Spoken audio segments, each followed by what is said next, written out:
Welcome back Lord of the mysteries family. Circle of inevitability के एक और mind blowing episode में आप सबका स्वागत है। आज का सफर बेहद खास होने वाला है क्योंकि आज हम चैप्टर 871 से लेकर 880 तक की कहानी को पूरी तरह से डिकोड करने वाले हैं। कहानी अब एक ऐसे मोड़ पर आ चुकी है जहां हर एक पल में सस्पेंस गहराता जा रहा है। पिछले चैप्टर्स के धमाकों के बाद अब नए राज सामने आने वाले हैं और सिचुएशन पहले से कहीं ज्यादा कॉम्प्लिकेटेड होने वाली है। तो दिल थाम कर बैठिए क्योंकि आज का एक भी चैप्टर मिस करने जैसा नहीं है। हमेशा की तरह कहानी शुरू करने से पहले मेरी अपनी असेंबली से एक छोटी सी और बहुत ज़रूरी रिक्वेस्ट है। जैसा कि आप लोग जानते ही हैं, पुराना चैनल डिमोनेटाइज होने की वजह से अभी कोई फाइनेंशियल अर्निंग नहीं हो रही है। इस नए चैनल पर आपके लिए लगातार ऐसा ही बेस्ट कंटेंट लाने में पूरी मेहनत लग रही है। अगर आप कैपेबल हैं और आपको लगता है कि मेरा काम इस लायक है तो आप एक कदम आगे बढ़ाकर मुझे सपोर्ट कर सकते हैं।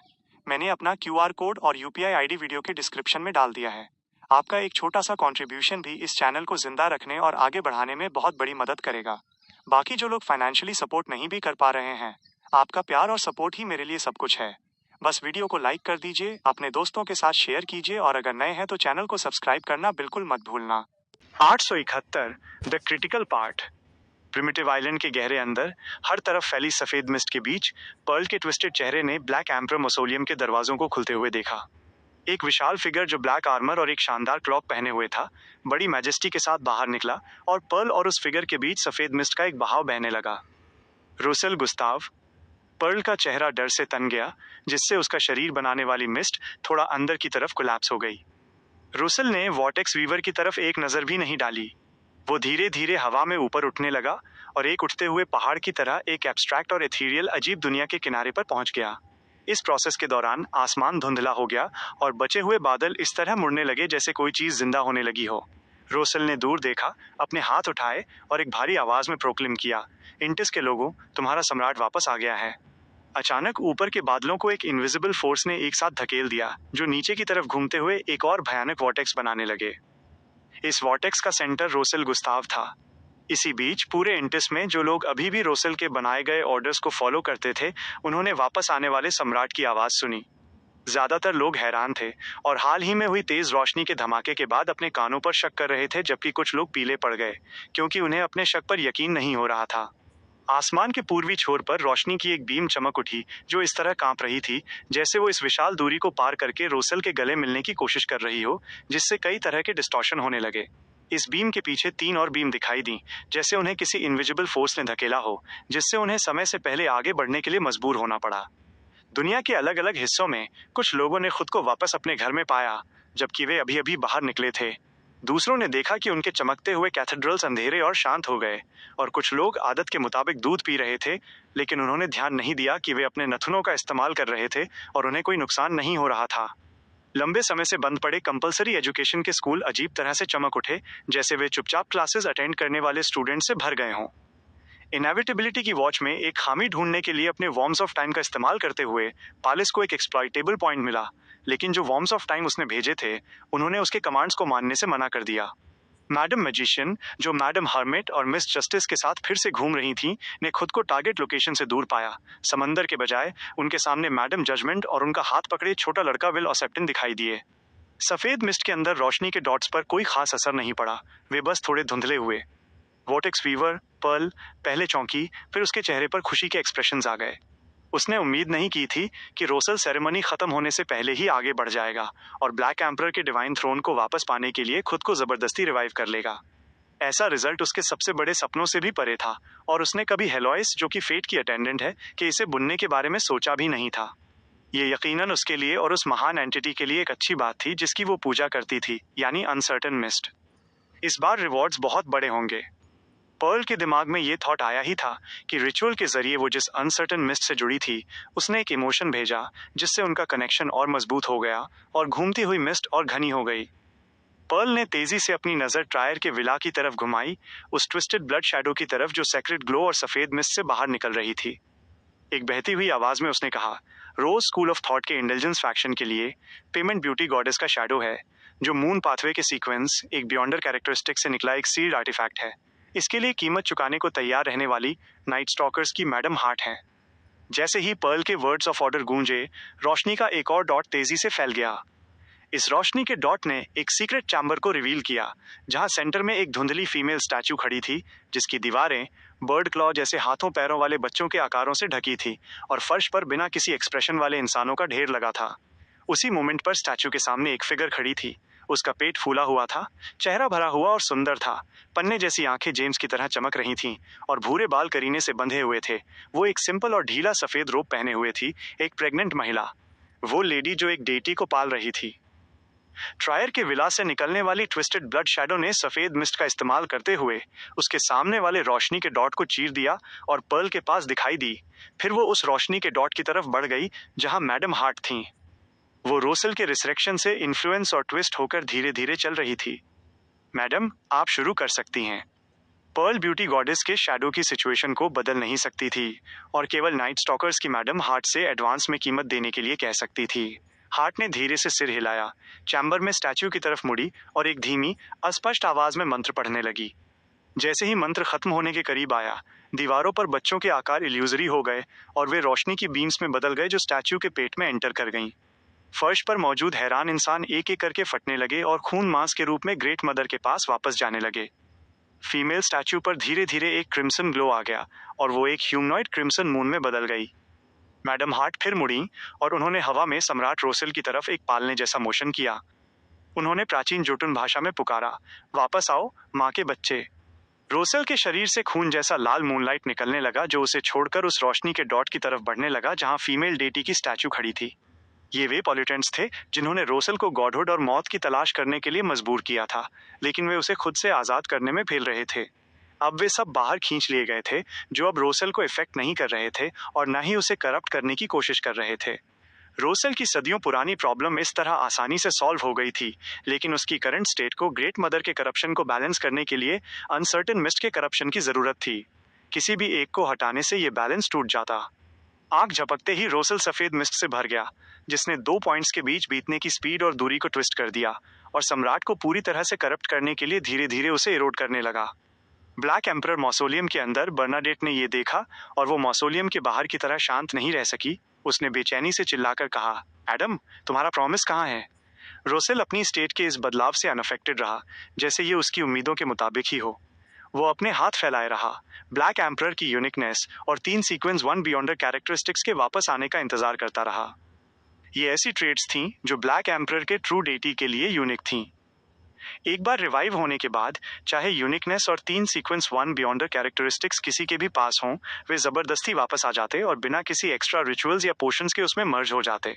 प्रिमिटिव आइलैंड के अलग अलग हिस्सों से क्रिम्सन मूनलाइट उठी, जो रोसेल से खींचे गए पॉल्यूटेंट्स के साथ मिलकर एक छोटे क्रिम्सन मून जैसी ऑब्जेक्ट में बदल गई। पर्ल की एथरियल आवाज समय पर गूंजी। मैडम हार्ट ने ग्रेट मदर से रोसेल गुस्ताव से करप्शन को वापस लेने की रिक्वेस्ट की थी।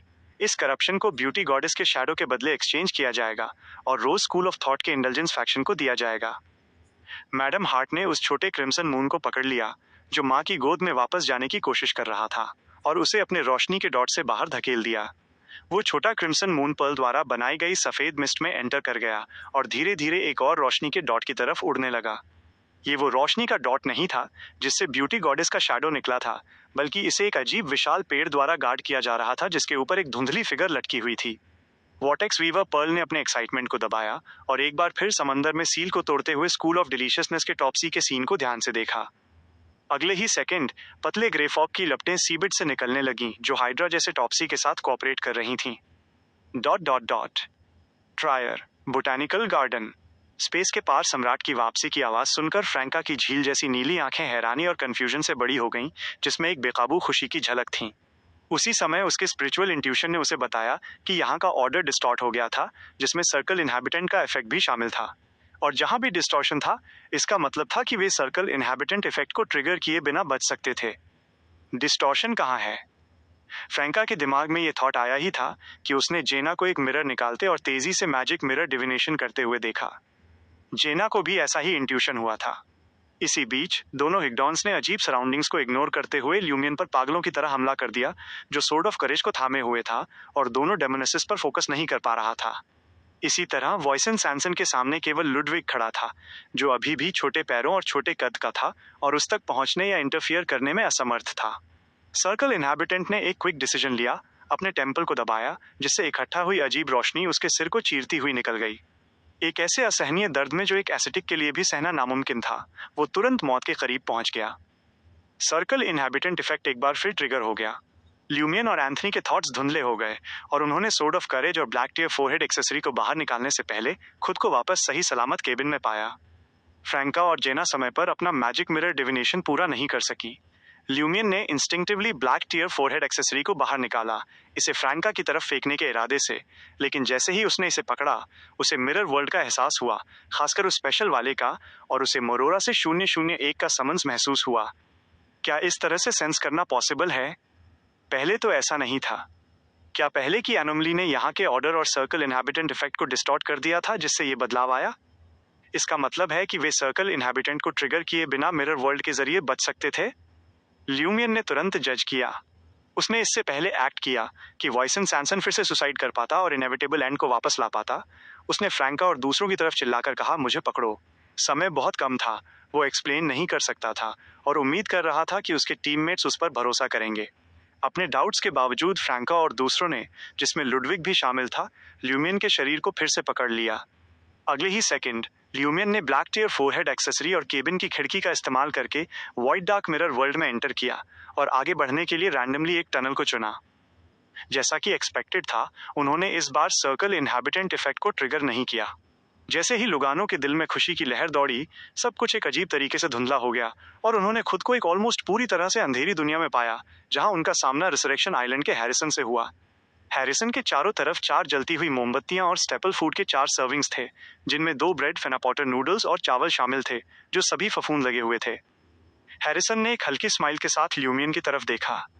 सेलेस्टियल वर्दी के ओरेकल का कहना है कि तुम इस मामले का की पार्ट कैरी करते हो। तुम्हें कैप्चर करने से कोई भी सरप्राइज खत्म हो जाएगा। जैसे ही हैरिसन बोला, वॉइसन सैनसन और हिगडॉन उसके पास अंधेरे में दिखाई दिए। वॉइसन सैनसन ने भी मुस्कुराते हुए ल्यूमियन की तरफ देखा। क्या तुम नहीं जानते थे कि मैं स्पेशल मिरर वर्ल्ड के जरिए फोर्थ एपॉक ट्रायर से बच निकला था? 872 करेज।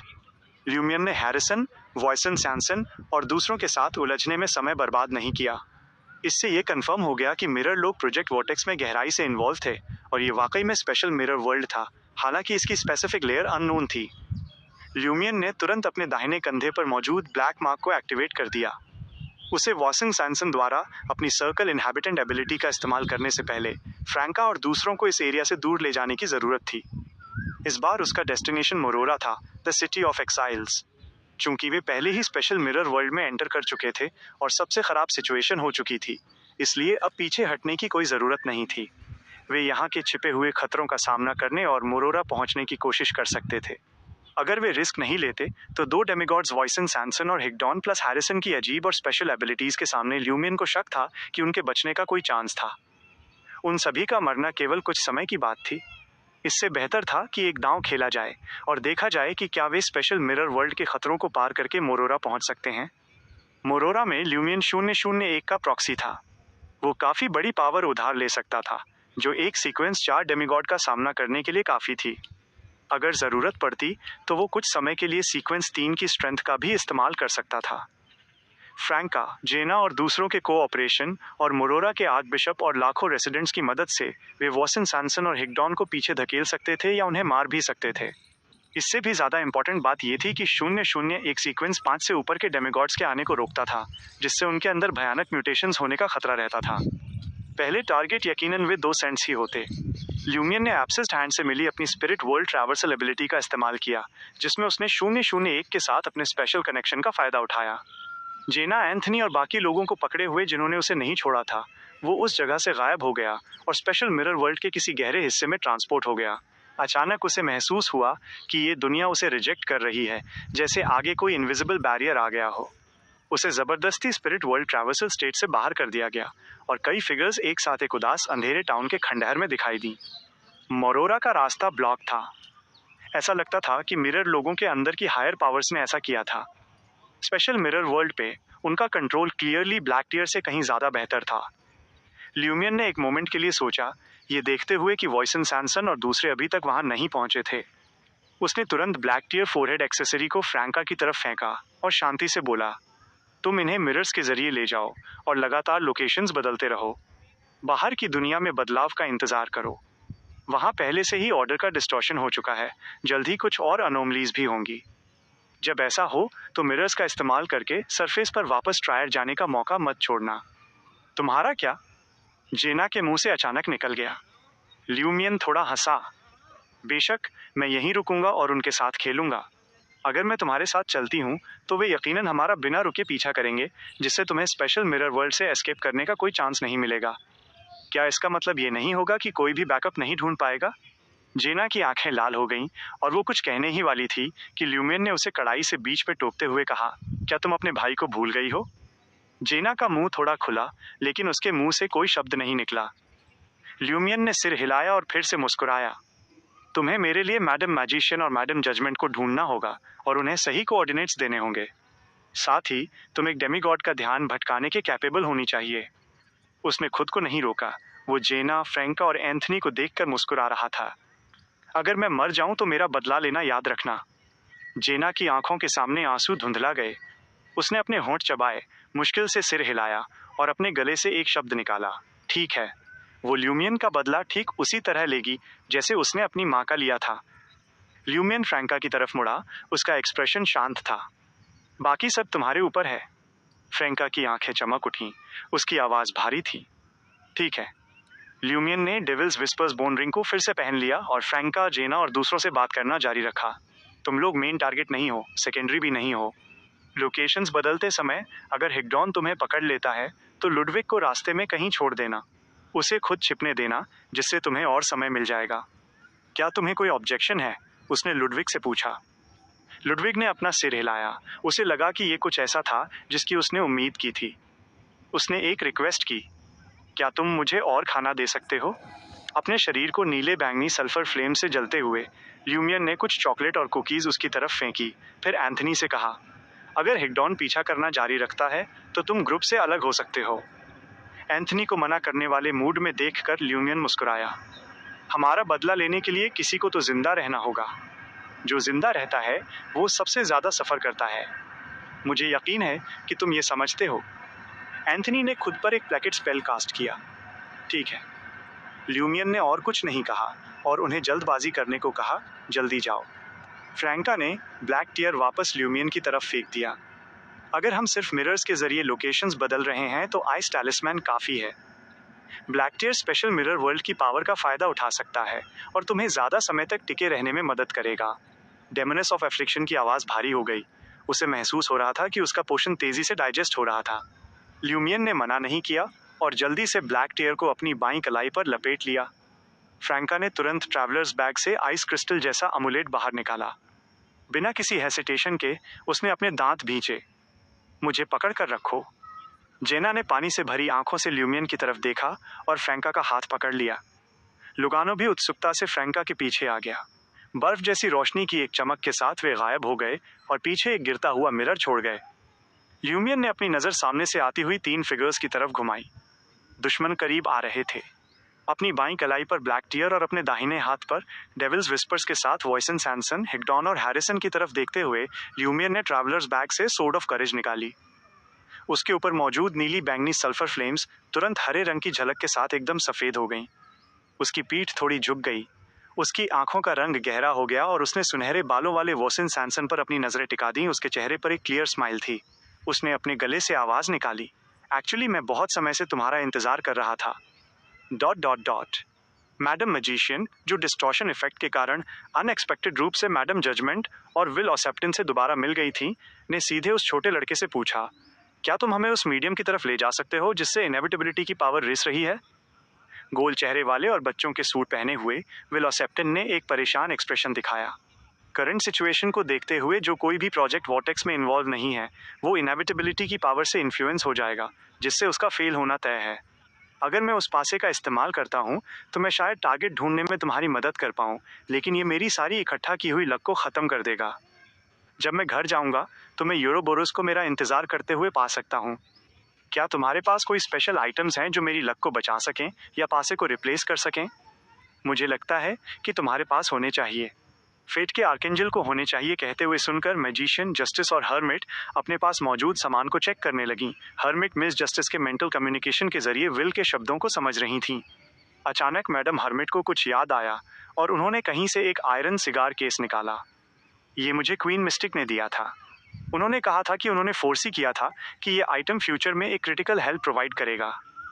मैडम मैजिशियन ने उस पर एक नज़र डाली और बुदबुदाई, इसमें मिस्टर फूल का ऑरा है। ये सुनकर मिस जस्टिस ने कई कनेक्शंस जोड़े। उसने कंफर्मेशन चाहा, क्या सेलेस्टियल वर्दी ने प्रोजेक्ट वॉर्टेक्स में पार्टिसिपेट करने के लिए सबऑर्डिनेट्स भेजे थे? हाँ, मैडम मैजिशियन को धुंधला सा समझ आ गया कि मिस जस्टिस का क्या मतलब था। कंफर्मेशन मिलने पर मिस जस्टिस मुस्कुराई। प्रोजेक्ट वॉर्टेक्स में सेलेस्टियल वर्दी के पार्टिसिपेट करने का मतलब है कि मिस्टर फूल भी इसमें इन्वॉल्व हैं, है ना? तो उसने मैडम हर्मिट के हाथ में मौजूद आयरन सिगार केस की तरफ देखा। उसकी आवाज़ मेजर अरकाना कार्ड होल्डर के दिमाग में एक साथ गूंज रही थी। मैडम हर्मिट ने तुरंत वो आइटम विल को सौंप दिया। विल खुलकर मुस्कुराया, इससे काम हो जाएगा। उस लड़के ने फिर मैडम मैजिशियन और मिस जस्टिस से कहा, मैं रास्ता दिखाऊंगा। लीड करने के बावजूद विल ने अपनी आंखें बंद कर लीं। स्टारलाइट की एक बौछार नीचे गिरने लगी क्योंकि मैडम मैजिशियन ने वहां मौजूद सभी लोगों को लीड किया और वे विल के इंट्यूशन को फॉलो करते हुए आगे बढ़ने लगे। Dot dot dot. Primitive island के गहरे अंदर, हर तरफ फैली सफ़ेद मिस्ट के बीच, वॉर्टेक्स वीवर पर्ल ने कभी कभी धीरे धीरे करीब आते हुए ब्यूटी गॉडेस के शैडो और छोटे क्रिम्सन मून जैसे करप्शन की तरफ देखा। कभी कभी कोऑर्डिनेटेड एफर्ट्स के तहत पोर्ट सांता के पास के पानी में ढीली होती सील की तरफ देखा और कभी कभी हवा में सम्राट रोसल गुस्ताव की विशाल फिगर की तरफ ऊपर देखा। होराइजन पर रोशनी की 4 बीम्स एक के बाद एक करीब आ गईं। पर्ल ने एंटिसिपेट किया था कि रोसल पूरी तरह से रिवाइव हो जाएगा और ब्लैक एम्पर के रूप में वापस आएगा। उस सिचुएशन में महान अनसर्टन मिस्ट अपने पोजीशंस में से एक को वापस पा लेगी और एक सीक्वेंस 0 ट्रू डेटी को एक पपेट की तरह अपने पास रखेगी।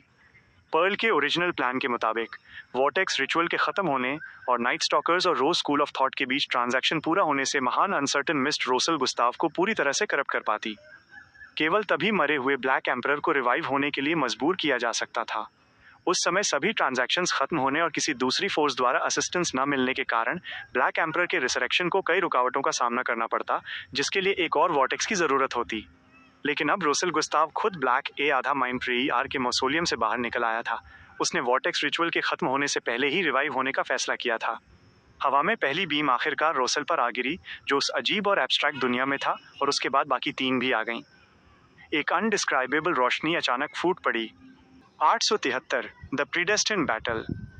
स्पेशल मिरर वर्ल्ड में ये देखकर कि केवल ल्यूमियन ही आगे खड़ा था, हिग्डॉन ने तुरंत वॉइसन सैनसन की तरफ देखा।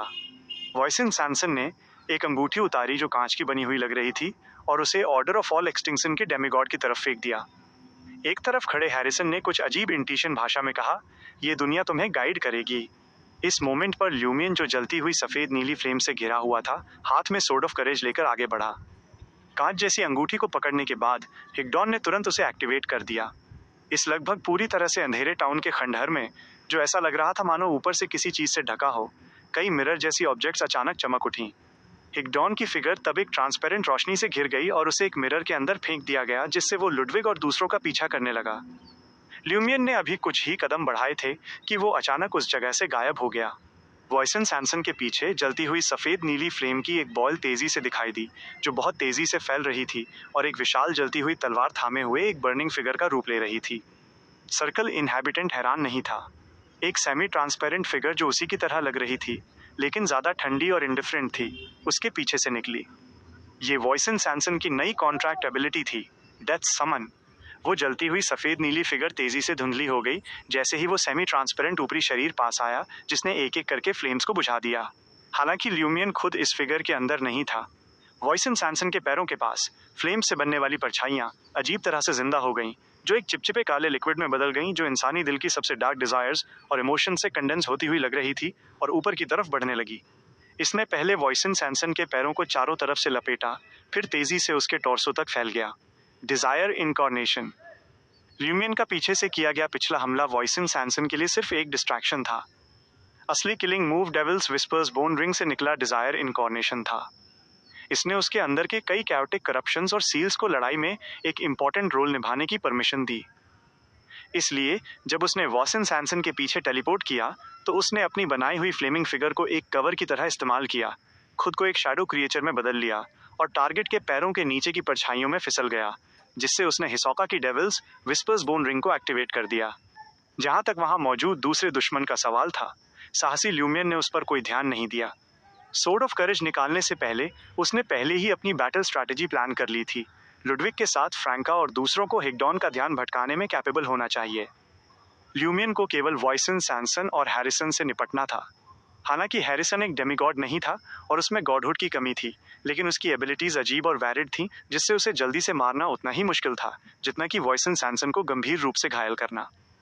इस तरह primary target circle inhabitant वॉयसन Sainson को ही होना था।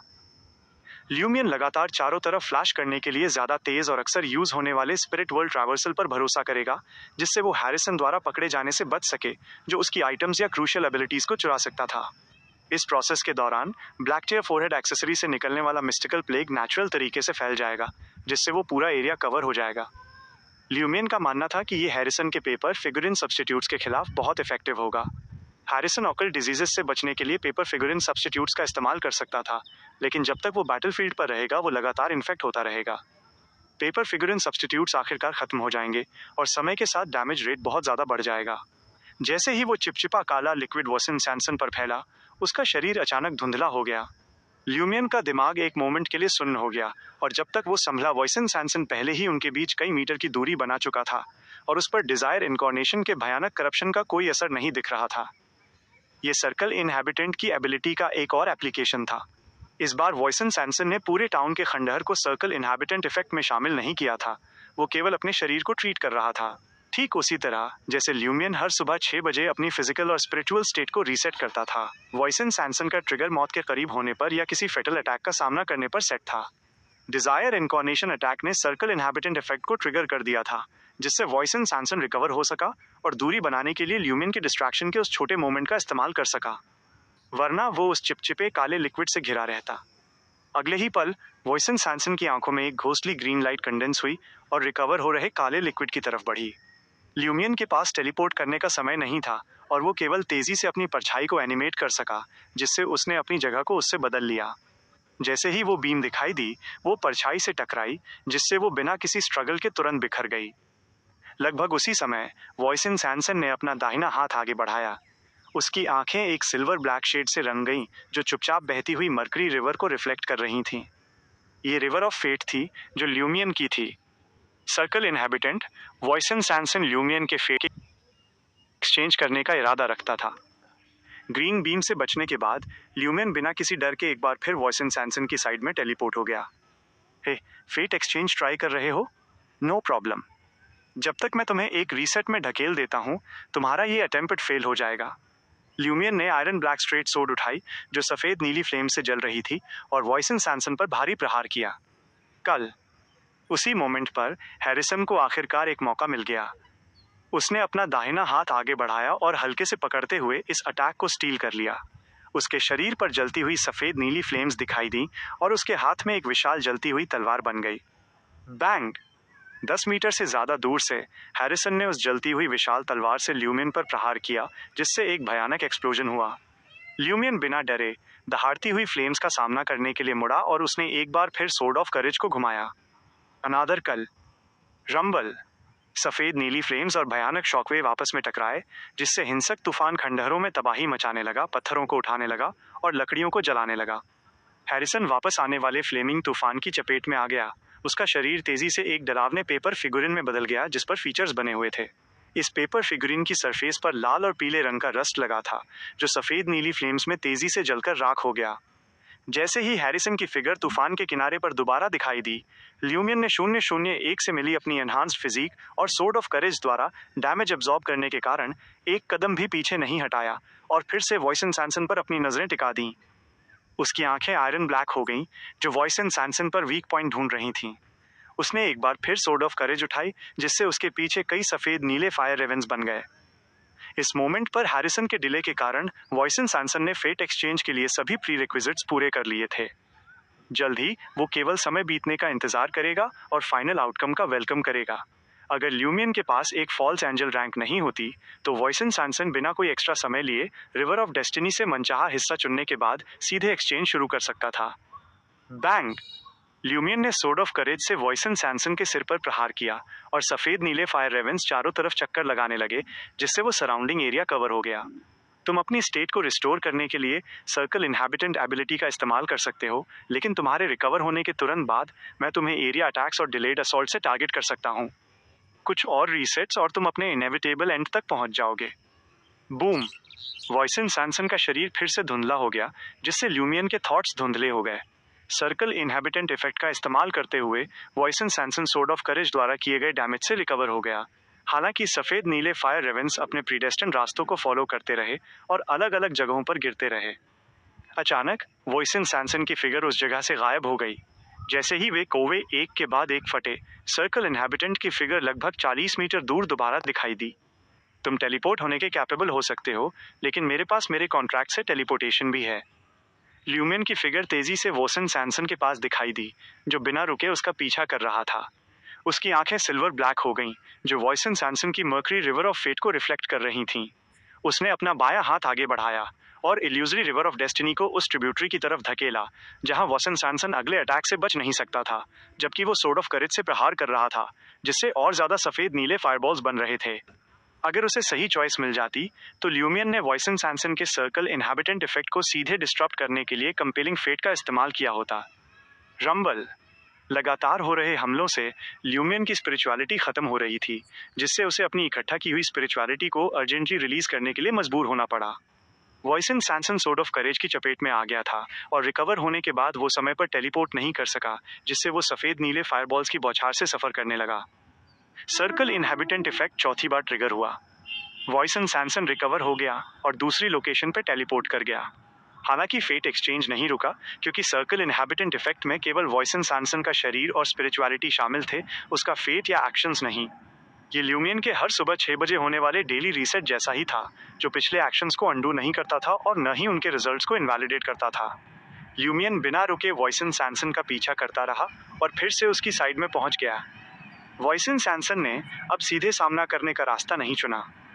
उसने अपनी पोजीशन बदलने के लिए अपनी कॉन्ट्रैक्टेड टेलीपोर्टेशन एबिलिटी का इस्तेमाल किया। दूसरी तरफ हैरिसन एक पतले, डरावने पेपर फिगुरिन में बदल चुका था। उसे एक इम्पेंडिंग इन्फेक्शन का एहसास हो रहा था। ल्यूमियन ने वॉइसन सैनसन का पीछा करना जारी रखा और टेलीपोर्टेशन और स्पीड के बीच के टाइम गैप के साथ उसे ओवरटेक कर लिया, जिससे उसे अटैक करने के 2 और मौके मिल गए। हालांकि वॉइसन सैनसन ने या तो हमलों को न्यूट्रलाइज करने के लिए स्पेशल एबिलिटीज का इस्तेमाल किया या फिर सर्कल इनहैबिटेंट इफेक्ट को ट्रिगर कर दिया।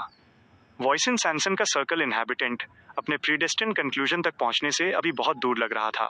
सोर्ड ऑफ करेज के साथ भी ल्यूमियन को एक खास लेवल का डिस्पेयर महसूस हुआ, यह जानते हुए कि फेट एक्सचेंज एक बहुत खराब आउटकम की तरफ ले जाएगा। उसके पास दुश्मन पर हमला करने के मौके थे, लेकिन वो एक्सचेंज को रोकने और आने वाले रिजल्ट को बदलने में असमर्थ था। शायद इनएविटेबिलिटी का यही मतलब था। शायद एक फेट एप्रोप्रिएटर को इसके असली हॉरर को अनलीश करने के लिए एक सर्कल इनहैबिटेंट की जरूरत थी। डिस्पेयर बहुत छोटा था। करेज ने एक बार फिर ल्यूमियन को अपने कंट्रोल में ले लिया। 874 अनसीलिंग। कुछ देर बाद वॉइसन सैनसन ने पैसिव तरीके से फेट एक्सचेंज के पूरा होने का इंतजार करना बंद कर दिया और एक्टिव होकर कई अजीब एबिलिटीज का इस्तेमाल करने लगा, जिससे वो ल्यूमियन के अटैक्स को दबा रहा था। दूसरी तरफ हैरिसन टाउन के खंडहरों में फैल रहे मिस्टिकल प्लेग से बचने के लिए अपने पेपर फिगुरिन सब्स्टिट्यूट्स पर ज्यादा से ज्यादा डिपेंड हो रहा था। उसके पास ल्यूमियन के काम में इंटरफियर करने के लिए बहुत कम समय बचा था और वो हवा में घने फैले मिथिकल पैथोजेंस को हटाने के लिए उन सभी तरीकों को ट्राई कर रहा था जो वो सोच सकता था, लेकिन उसका कोई खास फायदा नहीं हुआ। ल्यूमियन को महसूस हुआ कि फेट एक्सचेंज पूरा होने के करीब था। हालांकि वो डरा नहीं था, फिर भी उसने एक दांव खेलने का फैसला किया। एक वॉरियर के बियॉन्डर्स की नकल करते हुए उसने हरिकेन ऑफ लाइट को अनलीश किया, जिसमें उसने सोर्ड ऑफ करेज को उल्टा पकड़ा और उसे पूरी ताकत से जमीन में घोंप दिया। उसे और सोर्ड ऑफ करेज को सेंटर में रखकर जलती हुए सफेद नीले फायरबॉल्स एक के बाद एक लेयर्स में फैल गए, जिसने टाउन के खंडहरों को कवर कर लिया। रंबल। एक के बाद एक कई एक्सप्लोजन्स हुए, जिसने पहले से ही टूट रही पुरानी बिल्डिंग्स को तबाह कर दिया और खंडहर के हर कोने में आग लगा दी। हैरिसन ने फिर से अपने पेपर फिगुरिन सब्स्टिट्यूट का इस्तेमाल किया। चूंकि वो हमेशा टाउन के खंडहरों के किनारे पर था, उसकी फिगर उस डार्क टनल में दोबारा दिखाई दी जिससे वे पहले पीछा करते हुए आए थे। वॉइसन सैनसन, जो ल्यूमियन के ज्यादा करीब था, वो लाजमी तौर पर इससे अफेक्ट हुआ। उसका टेलीपोर्ट करने का अटेम्प्ट उस हिंसक शॉकवेव के कारण बीच में ही रुक गया। उसके शरीर ने फिर से आग पकड़ ली, लेकिन वे जख्म फेटल नहीं थे। एक एसेटिक के रेजिलियंस के साथ उसने दर्द के कारण केवल इंस्टिंक्टिव तरीके से अपना चेहरा मरोड़ा। इस मौके का फायदा उठाते हुए ल्यूमियन वॉसन सैनसन के सामने टेलीपोर्ट हो गया। वॉसन सैनसन की आंखें तुरंत एक घोस्टली ग्रीन लाइट से भर गईं। लगभग उसी समय ल्यूमियन ने उस भयानक बीम का इस्तेमाल करने की वॉसन सैनसन की आदत और मेथड को एंटिसिपेट करते हुए सोर्ड ऑफ करेज को आधा घुमाया और उसे हॉरिजॉन्टली अपनी छाती के सामने रख लिया। वो घोस्टली ग्रीन बीम पूरा होते ही एक ऐसी स्पीड से ल्यूमियन की तरफ बढ़ी जिससे बचना नामुमकिन था और सोर्ड ऑफ करेज से टकराई। उसके आयरन ब्लैक ब्लेड पर जल रही सफेद नीली फ्लेम्स तुरंत बुझ गईं और उसकी मेटेलिक चमक काफी धुंधली हो गई। वॉसन सैनसन की बीम को सक्सेसफुली ब्लॉक करने के बाद ल्यूमियन ने अपना बायां हाथ छोड़ा, जिसका मकसद एक फैटल ब्लो देना था। उसे एहसास हुआ कि वॉसन सैनसन का करंट सर्कल इनहैबिटेंट साइकिल अपने एंड के करीब था। शायद 2 या 3 और ट्रिगर्स उसे इनेविटेबल कंक्लूजन की तरफ ले जाते, जो कि मौत भी हो सकती थी। इस मोमेंट पर ल्यूमियन के रोंगटे खड़े हो गए, उसका दिमाग ऑलमोस्ट ब्लैंक हो गया। ब्लैक टीयर फोरहेड एक्सेसरी के नेगेटिव इफेक्ट्स सामने आ गए थे। अगर सोर्ड ऑफ करेज इस बोझ को शेयर नहीं कर रही होती, तो वो सिर्फ कुछ देर के लिए सुन्न होने के बजाय प्लेजर से पूरी तरह ओवरवेल्म हो गया होता। डिस्ट्रैक्शन के इस मोमेंट का फायदा उठाते हुए वॉसन सैनसन उस खाली खंडहर से दूर टेलीपोर्ट हो गया, लेकिन उसने फेट एक्सचेंज की लिमिट से ज्यादा दूरी नहीं बढ़ाई। ल्यूमियन ने जल्दी से अपने सेंसेस वापस पाए और वॉसन सैनसन का पीछा करने के लिए तैयार हुआ।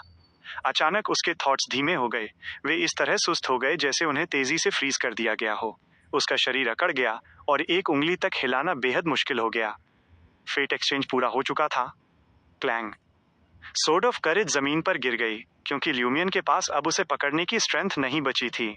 ल्यूमियन धीरे धीरे जमीन पर ढह गया। उसकी आंखें सूनी थीं, उसका एक्सप्रेशन ब्लैंक था और वो मलबे के ढेर के सहारे टिक गया। अब करेज के कंट्रोल में न होने के कारण उसने अपनी दाहिनी हथेली पर मौजूद ब्लड एम्परर के रेजिडुअल मार्क को एक्टिवेट करने की इंस्टिंक्टिव कोशिश की, इस उम्मीद में कि वो फेंग क्वांग अनियंत्रित पागलपन उसे अपनी करंट स्टेट से बाहर निकलने में मदद करेगा, लेकिन वो इसे मैनेज नहीं कर सका। लगातार और सही तरीके से सोचने की उसकी एबिलिटी तेजी से गायब हो रही थी। ये वही आउटकम था जो वॉसन सैनसन फेट एक्सचेंज से चाहता था। वॉसन सैनसन मुस्कुराया, ल्यूमियन के पास वापस टेलीपोर्ट हुआ और बुदबुदाया, अगर तुम्हारी फॉल्स एंजल रैंक नहीं होती तो फेट एक्सचेंज बहुत पहले ही पूरा हो चुका होता। तुम शायद ये नहीं जानते कि सर्कल इनहैबिटेंट के साइकिल्स की मैक्सिमम लिमिट 9 है। मुझे असली डैमेज पहुंचाने में तुम अभी भी कई साइकिल्स पीछे हो। तुम सच में एक डेमिगॉड नहीं हो। तुम्हारे और गॉडहुड वाले किसी इंसान के बीच एक फंडामेंटल डिफरेंस है। जैसे ही वॉसन सैनसन बोला, उसने एक इनकम्प्लीट रिचुअल शीपस्किन निकाली, जो सिर्फ एक सिर को कवर करने जितनी बड़ी थी, जिसका इरादा ल्यूमियन को एक भेड़ में बदलने और उसे पूरी तरह से कंट्रोल करने का था। अगले ही सेकंड ल्यूमियन को अपने शरीर का अकड़पन और अपने थॉट्स का सुस्तपन कम होता हुआ महसूस हुआ। उनके इफेक्ट्स ऐसा लगा जैसे डिस्टॉर्ट हो गए हों। अपॉर्चुनिटी। ल्यूमियन ने तुरंत अपने दाहिने कंधे पर मौजूद ब्लैक मार्क को एक्टिवेट करने की कोशिश की, इस उम्मीद में कि वो स्पेशल मिरर वर्ल्ड से बाहर टेलीपोर्ट हो सके। वॉसन सैनसन का चेहरा बदल गया। फिर उसने एक कॉन्ट्रैक्ट मार्क को एक्टिवेट किया और भारी आवाज में चिल्लाया, ल्यूमियन ली। जैसे ही ल्यूमियन की फिगर गायब होने लगी थी, उसका दिमाग चकरा गया, उसका सिर घूमने लगा, जिससे टेलीपोर्टेशन इफेक्ट को बनाए रखना मुश्किल हो गया। वॉसन सैनसन ने तब वो शीपस्किन ल्यूमियन के सिर पर रख दी और हर्मेस भाषा में मंत्र पढ़ा, शीप। डार्क लाइट की एक चमक ने ल्यूमियन को एक ग्रे वाइट भेड़ में बदल दिया। उसकी ज्यादातर एबिलिटीज सील हो गईं और सुस्त थॉट्स और अकड़े हुए शरीर की पिछली स्टेट वापस आ गई, जिसने उसे ब्लैक टीयर फोरहेड एक्सेसरी या डेविल्स विस्पर्स बोन रिंग का इस्तेमाल करने से रोक दिया। ये देखकर वॉसन सैनसन को अपने शरीर में कमजोरी और स्पिरिचुअलिटी की थकावट महसूस हुई, लेकिन उसका मानना था कि वो कुछ देर और मिस्टिकल प्लेग को सहन कर सकता है, जब तक कि सर्कल इनहैबिटेंट इफेक्ट पैसिव तरीके से एक्टिवेट न हो जाए। फीचर्स बना हुआ एक डरावना पेपर फिगुरिन टनल से उस अभी भी जल रहे खंडहर में एंटर हुआ। उसकी सरफेस पर एक विजिबल रेट से रस्ट इकट्ठा हो रहा था। उसने ल्यूमियन की तरफ देखा और हैरिसन की आवाज में बोला, ऐसा लगता है कि तुम्हारे साथी भी बच नहीं पाए हैं। जैसे ही वो बोला, उस पेपर फिगुरिन ने एक जेस्चर किया और फ्लेम से चमक रहे डार्क वर्ल्ड के किनारे ट्रांसपेरेंट होने लगे, जिससे फ्रैंका और दूसरों की स्टेट्स रिवील होने लगीं, हैरिसन के मैजिक के जरिए नहीं, बल्कि परछाइयों में देख रहे मिरर लोगों के जरिए। मिरर जैसे उस सीन में फ्रैंका लुडविक को छोड़कर बाकी सभी को लीड कर रही थी और स्पेशल मिरर वर्ल्ड से बाहर निकलने की कोशिश कर रही थी। उनके ऊपर ब्लैक ड्रेस और गोल्ड क्राउन पहने एक फिगर दिखाई दी, सफेद मिस्ट से घिरी हुई।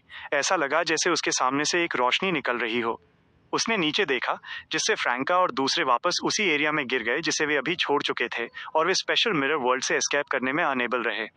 हिग्डॉन, जो 2 हिस्सों में बंट चुका था और हरे पीले स्लाइम से ढका हुआ था, उसने उस सीन में फ्रैंका और दूसरों के एस्केप रूट को ब्लॉक कर दिया था। इसका 3 बार और इस्तेमाल करने के बाद फ्रैंका के आइस टैलिस्मैन में केवल एक मिरर ट्रैवर्सल बचा था। उसने फिर से भागने की कोशिश नहीं की। उसने ट्रैवलर्स बैग से silver white full body armour का एक सेट निकाला और उसे अपने सामने रख दिया। एंथनी ने भी the winter is coming revolver निकाल ली। एक दूसरे सीन में एक और हिग्डॉन लुडविग को ढूंढ रहा था। ये देखकर हैरिसन के उस टूटते हुए पेपर फिगुरिन ने हंसते हुए ल्यूमियन से कहा, तुम्हारे साथी यकीनन तुमसे पहले मर जाएंगे। उनके मिरर सब्स्टिट्यूट्स मेरे पेपर फिगुरिन जितने ज्यादा नहीं हैं। तुम्हारे पास अभी भी उनके लिए शोक मनाने का समय है। एक्चुअली तुमने काफी अच्छा किया। अगर मैं और हिग्डॉन नहीं होते तो तुम्हारी टीम खुद से भागने या वॉइसन सैनसन के खिलाफ जीतने में भी कैपेबल हो सकती थी। अपने ऊपर डबल कंट्रोल होने के कारण ल्यूमियन के पास गहराई से सोचने की लगभग कोई एबिलिटी नहीं बची थी, केवल उसके इमोशंस गूंज रहे थे। उसका दिल गुस्से, नाराजगी और नफरत से जल रहा था, जिससे उस भेड़ की आंखें खून जैसी लाल हो गईं। वॉइसन सैनसन हैरिसन के पेपर फिगुरिन की तरफ मुड़ा और उसने पूछा, क्या मैं लॉर्ड टमीबोरस को वापस लाने के लिए उसे अभी मार सकता हूँ? हैरिसन के पेपर फिगुरिन ने धीरे से अपना सिर हिलाया। सेलेस्टियल वर्दी का रेवलेशन इम्प्रिजन करने का है। वॉइसन सैनसन ने एक मोमेंट के लिए सोचा और कहा, इंडीड, इस कचरे को मारने से उसके अंदर की हाई लेवल पावर्स के कारण अनफोर्सीन बदलाव ट्रिगर हो सकते हैं, जो पोटेंशियली पूरे प्रोजेक्ट वॉर्टेक्स को अफेक्ट कर सकते हैं। क्या मैं उसकी छाती को अनसील करने और लॉर्ड टर्मीबोरस को वापस लाने की कोशिश कर सकता हूँ? हैरिसन का पेपर फिगुरिन 2 सेकंड के लिए रुका और बोला, हाँ। ये सेलेस्टियल वर्दी के रेवलेशन को वॉयलेट नहीं करता था। वॉइसन सैनसन मुस्कुराया और बोला, मुझे फाइनल पार्ट के लिए सेलेस्टियल वर्दी के उस बून का इस्तेमाल करने की जरूरत होगी, वरना मुझे उसे अनसील करने के लिए ल्यूमियन ली को मौत के कगार पर लाना होगा, जो बहुत रिस्की है। ल्यूमियन ली की द फूल सील को अनसील करने का मेथड खुद वॉइसन सैनसन ने तैयार नहीं किया था, बल्कि महान सर्कल ऑफ इनएविटेबिलिटी के एक रिचुअल के जरिए दिया गया था। ठीक है, हैरिसन एग्री हुआ। वॉइसन सैनसन ने तुरंत एक ब्लैक मेटल बॉक्स निकाला और उसे खोला। अंदर अंगूठे के साइज के मरकरी बीड्स थे, जिनकी सरफेस काले रंग से रंगी थी और उन पर कॉम्प्लेक्स डर पैदा करने वाले पैटर्न्स और सिंबल्स बने थे। वॉइसन सैनसन की आवाज धीमी हो गई और उसके शब्द अजीब तरह से एथीरियल हो गए। वे काले रंग के मरकरी बीड्स ऊपर उठ गए, हवा में तेजी से घूमने लगे और एक लगातार बहती नदी का रूप ले लिया। बिना किसी सही थॉट्स के ल्यूमियन ने वॉइसन सैनसन और हैरिसन की बातचीत सुनी और उस सीन को देखा, लेकिन उसे कोई डिस्पेयर या पछतावा महसूस नहीं हुआ। इस पॉइंट पर डिस्पेयर और पछतावा मीनिंगलेस थे। ल्यूमियन केवल गुस्से, नाराजगी और नफरत से भरा हुआ था। उस भेड़ की आंखें गुस्से से बाहर निकल आईं। सन ऑफ अ सो। 10 से 20 सेकंड के अंदर वॉइसन सैनसन ने अपना मंत्र पूरा कर लिया और उस सिल्वर ब्लैक नदी को ल्यूमियन की छाती की तरफ भेज दिया। टनल में हैरिसन ने 4 मोमबत्तियां जलाईं और हर एक के सामने ब्रेड के 4 टुकड़े रख दिए और स्पेशल फुटस्टेप्स और जेस्चर्स करते हुए मंत्र पढ़ने लगा। ल्यूमियन जल्दी ही एक डार्क स्टेट में गिर गया। उसके थॉट्स धीरे धीरे क्लियर हो रहे थे, लेकिन इससे पहले कि वो कोई और थॉट बना पाता, उसकी छाती गर्म हो गई। वो जानी पहचानी गर्मी तेजी से गायब होने लगी और ठंडी पड़ गई। एक पल में उसके शरीर से सिल्वर ब्लैक लाइट बीम्स फूट पड़ी, जो एक फिगर बनाने के लिए उसके सामने आपस में जुड़ने लगी। 875 रिस्पॉन्स। मैडम मैजिशियन और बाकी मेजर अरकाना कार्ड होल्डर्स एक बार फिर ऑर्डर के डिस्टॉर्शन से अफेक्ट हो गए और अचानक अपनी स्टारी रोमिंग स्टेट से बाहर निकलकर हवा में तैरने लगे। उनकी आंखों के सामने जो चीज आई वो एक अजीब सा खूनी ऑल्टर और अनगिनत कटे फटे कॉप्स थे। ऑल्टर पर एक अजीब कॉस्मोस को डिपिक्ट करने वाली ऑयल पेंटिंग भी रखी हुई थी। मैडम हर्मिट, जिनकी सुनने की पावर सील हो चुकी थी, के चेहरे पर एक ट्विस्टेड एक्सप्रेशन आया और उन्होंने मुश्किल से बुदबुदाते हुए कहा, ये यही है, ये वही पेंटिंग है। उन्हें महसूस हुआ कि वो डरावनी आवाज उनके ऊपर अपना इन्फ्लुएंस बढ़ा रही थी और तेज हो रही थी, जिसका ओरिजिन उसी ऑयल पेंटिंग से हो रहा था। ये सच में काम करता है। मैजिशियन ने अपनी नजर उस लड़के विल ऑसेप्टिन की तरफ घुमाई जो आयरन सिगार केस पकड़े हुए था। ये क्लियर नहीं था कि ये तारीफ मिस्टर फूल के ऑरा से भरे उस आइटम के लिए थी या उस लक के लिए जिससे वो हमेशा जलती थी। वो लड़का विल कंधे उचकाकर बोला, मैंने भी नहीं सोचा था कि इतना इफेक्टिव होगा। जैसे ही वो बोला, मैडम हर्मिट ने एक पुरानी स्पीयर को जबरदस्ती रियलिटी में मैनिफेस्ट किया, जो खून के धब्बों से भरी हुई थी, और उसे एक डिस्ट्रक्टिव इंटेंट के साथ पेंटिंग की तरफ भेज दिया। लेकिन फेरिटल मैजिक से बनी वो स्पीयर ऑफ लॉन्गिन्स ऑल्टर तक पहुंचने से पहले ही रोशनी के डॉट्स में बिखर गई। मैडम मैजिशियन की आंखों में एक शानदार स्टारलाइट चमक उठी। ऑल्टर के चारों तरफ धुंधली चमक ने ड्रीम लाइक डोर्स की एक पेयर को आउटलाइन किया, जो पेंटिंग को ऑल्टर के साथ बैरियर के बाहर गहरे डार्क कॉस्मोस में ट्रांसफर करने की कोशिश कर रहे थे। हालांकि वे स्टारलाइट डोर्स बिना किसी हलचल के रहे और खुलने में अनेबल रहे। जो लोग वॉर्टेक्स रिचुअल के पार्टिसिपेंट्स नहीं हैं, वे पेंटिंग को अफेक्ट नहीं कर सकते। मिस जस्टिस ने विल के हाथ में मौजूद आयरन सिगार केस को देखते हुए कहा। वो उसे लेने और अपनी फिजिकल स्ट्रेंथ दिखाने के लिए एक मीडियम की तरह इस्तेमाल करने को लेकर उत्सुक थीं, ताकि देख सकें कि क्या वो पेंटिंग को डैमेज कर सकती हैं। मैडम जजमेंट ने लीड ली। उन्होंने विल से वो आयरन सिगार केस लिया और उसे अपने हाथ में पकड़ लिया, जिससे वो उनकी मुट्ठी का एक हिस्सा बन गया। तुरंत ही मेजर अरकाना कार्ड होल्डर ने प्राचीन हर्मेस भाषा में चिल्लाकर कहा, एग्जीक्यूशन। इस कमांड के साथ ही जजमेंट ने अपनी दाहिनी मुट्ठी घुमाई, जिसमें आयरन सिगार केस उनकी मुट्ठी में मजबूती से जकड़ा हुआ था। बैंग। ऑल्टर थोड़ा सा दब गया, लेकिन पेंटिंग पर डैमेज का कोई क्लियर साइन नहीं दिखा। कुछ असर हुआ है, लेकिन ज्यादा नहीं। मैडम मैजिशियन ने बिल्कुल सही असेसमेंट किया। उन्होंने वो आयरन सिगार केस लिया और खुद कई एबिलिटीज ट्राई की, लेकिन वे पेंटिंग को केवल माइनर डैमेज ही पहुंचा सकीं और इसके कोर इफेक्ट को हिलाने में अनेबल रहीं, क्योंकि वे वॉर्टेक्स रिचुअल की पार्टिसिपेंट्स नहीं थीं और केवल उस आयरन सिगार केस के मीडियम से ही इन्फ्लुएंस कर सकती थीं, जिसमें डिस्ट्रक्टिव पावर की कमी थी। उस पेंटिंग को अभी भी खुद पर और कई हाई लेवल इंडिविजुअल्स पर असर डालते हुए देखकर मैडम हर्मिट खुद को एंजाइटी महसूस करने से नहीं रोक सकीं। प्रिमिटिव आइलैंड के गहरे अंदर ब्लैक एम्परर मौसोलियम के सामने घनी सफेद मिस्ट में जैसे ही रोशनी की वे 4 बीम्स हवा में रोसेल के शरीर में मर्ज हुई, पर्ल का चेहरा अचानक चौड़ा हो गया, जिससे एक कॉमिकल लेकिन भयानक अपीयरेंस सामने आया। मिस्ट में मौजूद वो ब्लड रेड फिगर और छोटा क्रिम्सन मून अजीब तरह से पीछे हट गए, जैसे वे गलत डायरेक्शन में जा रहे हों। उस लाइट पॉइंट से जहां से ब्यूटी गॉडेस का शैडो निकला था, वो सफेद मिस्ट, जिसे होली पिलर द्वारा ऑलमोस्ट प्यूरिफाई कर दिया गया था, फिर से भर गई। हवा में मौजूद सेंट विएवे और विला के बाहर मौजूद प्यूरिफायर्स, जिनमें एंगोलम भी शामिल था, उन्हें करंट ऑर्डर के टूटने का एहसास हुआ। वो लाइटलेस डोमेन तुरंत ट्विस्ट हो गया, जिसके अंदर कुछ अंधेरा रिसने लगा और उसने एक शैडो वाली साइड बना दी। ब्यूटी गॉडेस के शैडो की प्रेजेंस को डिस्कवर करके मिस्टर मून क्रिम्सन मूनलाइट में बदलने वाले थे, ताकि सफेद मिस्ट को इल्यूमिनेट कर सकें, लेकिन उन्होंने खुद को आसमान की तरफ तेजी से बढ़ते हुए पाया। पालेस द्वारा स्प्लिट किए गए वॉर्म्स ऑफ टाइम, जो अभी अभी वापस आने, सिचुएशन को असेस करने और डिसेप्शन में यूनाइट होने का डिसीजन ले रहे थे, वे लाइफ के रास्ते में खो गए। मिस्टर हैंग्डमैन, जो तेज हवा की सवारी कर रहे थे, अचानक नीचे गिर गए और अपनी फ्लाइंग एबिलिटी को ऑलमोस्ट खोते हुए जमीन पर आ गिरे। जैसे ही डिस्टॉर्शन के फेनोमेना पूरी दुनिया में अलग अलग लेवल्स पर दिखाई देने लगे, वॉर्टेक्स रिचुअल के कोर पर पर्ल ने अपना सिर उठाने और ऊपर देखने के लिए स्ट्रगल किया। उस एब्स्ट्रैक्ट फैंटेसी वाली दुनिया के किनारे पर रोसेल की फिगर, जो ब्लैक आर्मर और एक लग्जेरियस केप पहने हुए थी, और बड़ी और क्लियर हो गई, और उसके सिर पर डार्क जेम्स से बना एक क्राउन तेजी से फॉर्म होने लगा। आसपास की सफेद मिस्ट ने ज्यादातर उसके शरीर पर इन्वेट किया, उसके चेहरे को डिस्टॉर्ट कर दिया। उसकी आंखें गहरी नीली और ऑलमोस्ट ब्लैक थीं, और एक धीरे धीरे फैलती हुई मिस्ट दिखाई दे रही थी।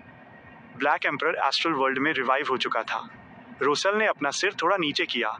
नीचे देखते हुए उसने अपने मौसोलियम के सामने मौजूद सफेद मिस्ट, उसे और मिस्ट को कनेक्ट करने वाले बहाव और मिस्ट की गहराइयों में पर्ल के चेहरे पर अपना फोकस किया, जिससे एक मेजेस्टी और डेप्थ झलक रही थी। अगले ही मोमेंट ब्लैक एम्परर ने अपना दाहिना हाथ उठाया, एक मुट्ठी बनाई और धीरे से अपनी कलाई को ट्विस्ट किया। डिस्टॉर्शन।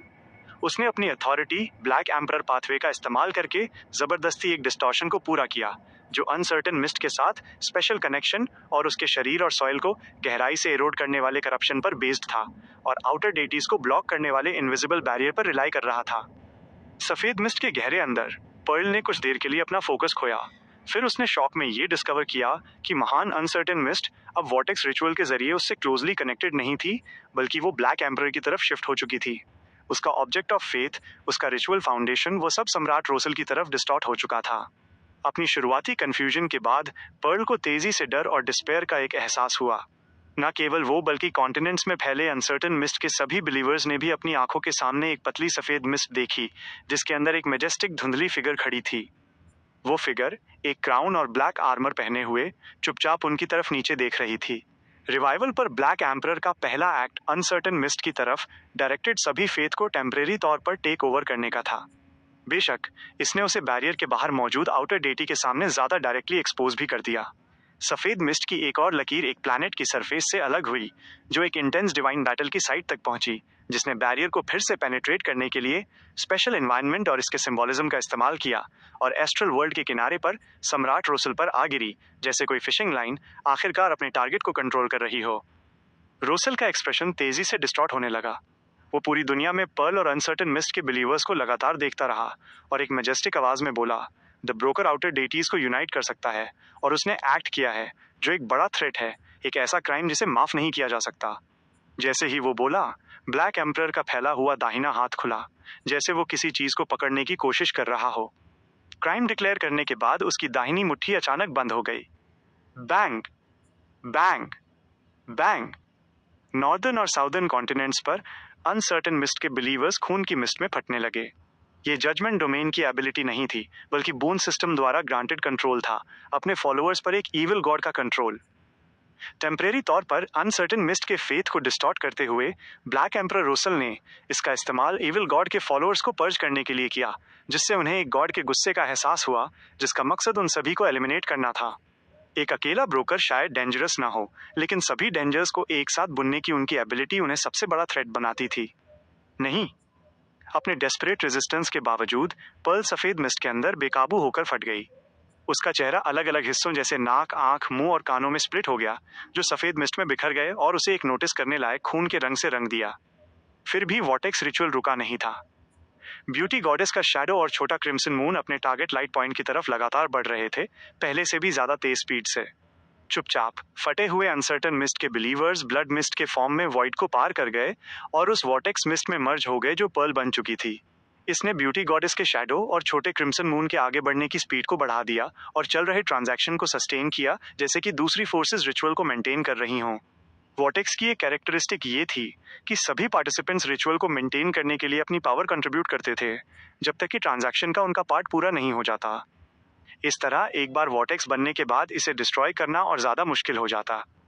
रोसेल ने उसे और बाहर के बैरियर को कनेक्ट करने वाली सफेद मिस्ट की तरफ देखा। उसके चेहरे पर दर्द का एक्सप्रेशन और ज्यादा क्लियर होने लगा।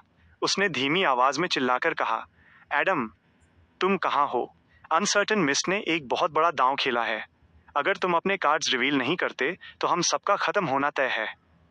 आसपास कोई बदलाव न देखकर रोसेल रुका और गुस्से में दहाड़ता रहा, एडम, क्या तुम सच में इटर्नल ब्लेजिंग सन और दूसरों को डिवोर करने के चांस का इंतजार कर रहे हो? रोसेल की इस धीमी दहाड़ के ठीक बाद उसके दिमाग में एक दूर की लेकिन कोमल आवाज गूंजी, मैं यहीं हूं। Dot dot dot. Special mirror world में वॉइसन सैनसन एक्सपेक्टेंट और रेवरेंट तरीके से देख रहा था। जैसे ही उस ग्रे वाइट भेड़ से सिल्वर ब्लैक लाइट बीम्स निकली जो ल्यूमियन बन चुका था, वो लॉर्ड टमीबोरस के पूरी तरह से फ्री होने का इंतजार कर रहा था। वे बीम्स उसके सामने आपस में जुड़ गईं और तेजी से एक फिगर का रूप लेने लगी। वो फिगर थोड़ी झुकी हुई थी, जो एक ब्लैक क्लासिकल रोब और उसी रंग की एक पॉइंटेड हैट पहने हुए थी। उसका चेहरा पतला था, काले बाल थोड़े कर्ली थे, माथा चौड़ा था और आंखें पिच ब्लैक थीं। जैसे ही ल्यूमियन भेड़ की स्टेट से बाहर निकलने की कोशिश करने के लिए ब्लड एम्परर के रेजिडुअल ऑर्डर को एक्टिवेट करने वाला था, वो इस फिगर को देखकर एकदम फ्रीज हो गया। वाह! वॉइसन सैनसन और हैरिसन के शरीर कांपने लगे, वे भी दंग रह गए। वो फिगर धीरे धीरे सीधी हुई। उसने वॉइसन, सैनसन और हैरिसन की तरफ एक नजर भी नहीं डाली, बल्कि वो ल्यूमियन को देखने के लिए मुड़ी। बिना किसी वार्निंग के ल्यूमियन के शरीर को कवर करने वाली भेड़ की ऊन गिर गई और सिकुड़कर वापस अपने ओरिजिनल हेड कवरिंग साइज में आ गई। ल्यूमियन अभी भी शौक और हैरानी में था। उस फिगर ने क्रिस्टल का बना एक मोनोकल निकाला और उसे आराम से अपनी दाहिनी आंख पर लगा लिया और ल्यूमियन की तरफ देखकर एक हल्की स्माइल दी। तुम मुझे अमोन कह सकते हो। या? उस फिगर की आवाज और ज्यादा मैजेस्टिक और लेयर्ड हो गई और उसके चेहरे पर स्माइल और ज्यादा क्लियर हो गई। टर्मीबोरस 876 द पेशेंट। ल्यूमियन जानता था कि उसके सामने खड़ी फिगर अमोन थी। हालांकि अमोन का अपीयरेंस मोनेट और दूसरे अमोन से थोड़ा अलग था, लेकिन उसकी दाहिनी आंख पर मौजूद मोनोकल और उसके ओवरऑल डिमीनर और ऑरा ने उसकी आइडेंटिटी को बिना किसी शक के कंफर्म कर दिया था। लेकिन अमोन यहाँ क्यों था और उसने खुद को टर्मीबोरस क्यों कहा? ल्यूमियन ने साफ तौर पर उन सिल्वर और ब्लैक लाइट बीम्स को अपने अंदर से मिस्टर फूल की टूटी हुई सील से निकलते हुए देखा था। वे अमोन में कैसे बदल गए? यही वजह थी कि ल्यूमियन पहले अपनी जगह पे एकदम फ्रीज हो गया था। क्या ऐसा हो सकता है कि उनके पिछले एनकाउंटर्स के दौरान अमोन ने चुपके से मिस्टर फूल की सील को बाईपास कर दिया था, वो उसके अंदर छिपा हुआ था और उसने टर्मीबोरस को रिप्लेस कर दिया था? अगर ऐसा है तो मिस्टर फूल की सील आखिर किस लिए थी? अपने शॉक और कंफ्यूजन के बावजूद ल्यूमियन ने इन इमोशंस को दबा दिया, क्योंकि उसके पास निपटने के लिए और ज्यादा अर्जेंट मैटर्स थे। वो खड़ा हुआ, सोर्ड ऑफ करेज को उठाने और फ्रैंका, जेना और दूसरों तक पहुंचने के लिए ब्लैक टीयर की मिरर ट्रैवर्सल एबिलिटी का इस्तेमाल करने के लिए तैयार हुआ, ताकि हिग्डॉन से लड़ने में उनकी मदद कर सके। इसी बीच वॉइसिन सैमसन और हैरिसन स्टैचू की तरह जमे हुए खड़े रहे। अमोन, जिसने टर्मीबोरस होने का दावा किया था, उसने ल्यूमियन को रोकने के लिए अपना हाथ उठाया। उसने फ्रैंका दूसरों और हिग्डॉन के बीच की लड़ाई को दिखाने वाली ट्रांसपेरेंट बाउंड्री की तरफ देखा और मुस्कुराते हुए कहा, मैंने अगले 10 मिनट के लिए उनका फेट फिक्स कर दिया है ताकि वे मरेंगे नहीं। तुम्हारे पास अभी कुछ समय है। जहां तक 10 मिनट के बाद क्या होता है वो तुम्हारी चॉइसेस पर डिपेंड करता है। ल्यूमियन ने फिर से अमोन पर फोकस किया। उसने ब्लैक टीयर फोरहेड एक्सेसरी को हटाया और आगे के किसी भी नेगेटिव इफेक्ट्स को रोकने के लिए उसे अपने ट्रैवलर्स बैग के अंदर अलग स्पेस में रख दिया। एक धीमी आवाज में उसने पूछा, क्या चॉइसेस? अमोन के रिस्पॉन्स का इंतजार किए बिना वो एक और सवाल पूछने से खुद को नहीं रोक सका, तुम टर्मीबोरस कब बने? जैसे ही वो बोला, ल्यूमियन ने टेम्पररी तौर पर डेविल्स विस्पर्स बोन रिंग को दूर रख दिया। अमोन के होंठ थोड़े मुड़े। बहुत बहुत समय पहले, जिस समय तुमने पहली बार वो नाम सीखा था, टर्मीबोरस पहले से ही मैं था। इस पर फॉर्मर किंग ऑफ एंजल्स की स्माइल में मौंकरी की एक झलक आ गई। कोडू विलेज के उस ड्रीम में वॉरलॉक इनएविटेबिलिटी की पावर को सिंबलाइज करता था। वॉरलॉक की मौत और कब्र में दफनाया जाना उस पावर के ट्रू ओनर असली टर्मीबोरस के नुकसान को सिंबलाइज करता था। कब्र और वॉरलॉक के शरीर की रखवाली करने वाला उल्लू इस पावर को चाहने वाले एक आउटसाइडर को सिंबलाइज करता था। दूसरा, तुम जो उल्लू के साथ था, वो हर किसी के अंदर की इनहेरेंट डिप्रेविटी को सिंबलाइज करता था। पालिस इसे डेसिफर तक नहीं कर सका, फिर भी वो खुद को एक क्रिप्टोलॉजिस्ट कहता है। सिर्फ इसलिए कि मैंने अपना सिंबॉलिक फॉर्म बदल दिया, वो मुझे पहचान नहीं सका। क्या उसने इतनी कम उम्र में ही समय से पहले बूढ़ा होना शुरू कर दिया है? ल्यूमियन नहीं जानता था कि पालिस कौन था, लेकिन वो अमोन के एक्सप्लेनेशन के इम्प्लीकेशंस को समझ गया था। पहली बार उसने डिप्रेविटी के बारे में एक सीक्रेट सप्लाइंट से सुना था। वो नॉलेज पोशन के साथ आया था। दूसरी बार ऑरोरा ऑर्डर द्वारा पूजे जाने वाले ट्रू क्रिएटर के ऑनरिफिक नाम में था। और अमोन का उस इंडिविजुअल के साथ एक बहुत क्लोज रिलेशनशिप था। इसका मतलब था कि कोडू इंसिडेंट पर ट्रू क्रिएटर का इन्फ्लुएंस ल्यूमियन की इमेजिनेशन से कहीं ज्यादा गहरा था। ये सिर्फ इवेंट्स को आगे बढ़ाने के लिए कुछ छिपकली जैसे एल्व्स भेजने का मामला नहीं था। एक ऐसा गुस्सा जिसे एक एसेटिक भी नहीं दबा सकता था, वो ल्यूमियन के अंदर जलने लगा। उसने अपने गले से एक भारी आवाज निकाली, क्या कोडू डिजास्टर तुम दोनों के द्वारा तैयार किया गया प्लान था? अमोन ने अपनी दाहिनी आंख का मोनोकल दबाया। उसने ल्यूमियन के सवाल का डायरेक्टली जवाब नहीं दिया। उसने वॉइड से एक कागज का टुकड़ा निकाला और उसे एक रिपोर्ट की टोन में पढ़ा। पेशेंट ल्यूमियन ली, मेल, दावा करता है कि उसका जन्म 26 सितंबर 1340 को हुआ था। इंटिस रिपब्लिक के रिस्टन प्रोविंस में कोडू का रहने वाला है। Diagnosis, strong self destructive tendencies, दूसरों के इमोशंस पर रिस्पॉन्ड करने की एबिलिटी का नुकसान। कॉज एनालिसिस, एक स्ट्रीट अर्चिन के रूप में मिले एक्सपीरियंसेस ने पेशेंट को अपने सराउंडिंग्स के प्रति अविश्वासी बना दिया, जिससे जिंदा रहने के लिए खुद को नेग्लेक्ट करने की आदतें डेवलप हुईं और कुछ सोसाइटल मॉरल्स को छोड़ दिया गया। ऑरोलीकी केयर, सिंपैथी, लव, सुपरविजन और इंटरडिपेंडेंट लाइफ ने पेशेंट को इनिशियली उस फेज से हील करने, सोशल कनेक्शंस को रीएस्टैब्लिश करने और धीरे धीरे एक नॉर्मल इंसान बनने में मदद की। कोडू विलेज का डिजास्टर और औरोर की मौत ने पेशेंट की रीबिल्ट लाइफ को तबाह कर दिया, जिससे उसे और ज्यादा गंभीर दर्द और डिस्पेयर मिला, जिसने उसे दूसरों के इमोशंस की डिजायर करने या उन पर रिस्पॉन्ड करने से डरा दिया। उसे फिर से कुछ खोने का डर होने लगा। इस तरह उसके अंदर स्ट्रॉन्ग सेल्फ डिस्ट्रक्टिव टेंडेंसीज बढ़ने लगीं। First phase treatment plan. Step 1, patient को जीने का मोटिवेशन देने के लिए ऑरोर ली के रिसरेक्शन की पॉसिबिलिटी पर एम्फेसिस करना। स्टेप 2, पेशेंट के लिए ट्रायल मार्केट डिस्ट्रिक्ट में ऑबर्ज डू कॉक डोरे में रुकने का अरेंजमेंट करना, जहां सोसाइटी के बॉटम के कई लोग पेशेंट की एम्पैथी को इफेक्टिव तरीके से जगा सकें। स्टेप 3, इवेंट्स के जरिए पेशेंट को सीलिया बेलो और दूसरों के साथ कनेक्शंस बनाने के लिए फोर्स करना, जिससे सोशल कनेक्शंस को रीबिल्ड करने की तैयारी हो सके। स्टेप 4, पेशेंट को फ्रैंका रोलैंड से मिलाने के लिए iron and blood cross order में अंडरकवर मिशन का इस्तेमाल करना। फ्रैंका रोलैंड का बैकग्राउंड ऑरोर जैसा ही है और उसकी चीयरफुल पर्सनालिटी पेशेंट द्वारा बनाई गई साइकोलॉजिकल वॉल्स को इफेक्टिव तरीके से कम कर सकती है, जिससे वो सोशल कनेक्शंस को रीएस्टैब्लिश करने के लिए सबसे इंपॉर्टेंट कैंडिडेट बन सके। स्टेप 5, ट्रीटमेंट के लिए टैरो क्लब की जस्टिस और सूसी के साथ कोऑर्डिनेट करना, साइकोलॉजिकल कंडीशंस को इम्प्रूव करने में मदद के लिए कुछ इवेंट्स को होने देने की रीजनेबल परमिशन देना। अर्ली स्टेज, अनएम्प्लॉयड चार्ली और स्ट्रीट गर्ल्स एरहान्स के लिए पेशेंट की सिंपैथी का इस्तेमाल करना, ताकि उसकी मदद से पॉजिटिव रिजल्ट्स मिल सकें, जिससे उसे पॉजिटिव फीडबैक मिले। मिड स्टेज, ये इंश्योर करना कि सेटबैक्स के बाद पेशेंट का सामना सीलिया बेलो से हो, जिससे उसे कंपेनियनशिप और कंफर्ट मिले, और इकट्ठा हुए इमोशंस को रिलीव करने के लिए वो जिस सेल्फ इंडल्जेंट लेकिन अनइंटेंशनल बिहेवियर को चुनता है उसका इस्तेमाल करना। लेट स्टेज, सबसे अप्रोप्रिएट समय पर इनएविटेबल इवेंट्स को आगे लाना, जिसमें कुछ events potentially mid stage treatment से पहले हो सकते हैं। इनमें शामिल हैं: एक, सुजाना मैटिस का चार्ली को फिर से टारगेट करना और ब्लिस सोसाइटी द्वारा उसे अंडरग्राउंड ड्रायर में अबडक्ट करना। ये पेशेंट को धुंधला सा सफरर की प्रेजेंस को सेंस करने, गुस्सा महसूस करने और इन इवेंट्स के जरिए फ्रैंका, सीलिया और चार्ली के साथ अपने कनेक्शंस को मजबूत करने की परमिशन देगा, जिससे इनिशियली सोशल टाइज रीबिल्ड हो सकें। 2, पागल फ्लेमिंग, जिसकी सिचुएशन पेशेंट से सबसे ज्यादा मिलती जुलती है। वो पेशेंट की मदद के बावजूद लाइफ की सारी उम्मीद और मोटिवेशन खोने के बाद खुद को फांसी लगा लेता है। यह पेशेंट के साथ स्ट्रांगली रेजोनेट करता है, जिससे उसे एक बड़ा शॉक लगता है और उसकी विद्रोही स्पिरिट और जिद्दीपन ट्रिगर होता है। 3, स्कैवेंजर रूहर, जो अनफॉर्चुनेटली कल्टिस्ट्स के इनडिस्क्रिमिनेंट इन्फ्लुएंस से अफेक्ट हो जाता है। उसे एक गंभीर बीमारी हो जाती है। पेशेंट की मदद करने की कोशिशें फेल हो जाती हैं।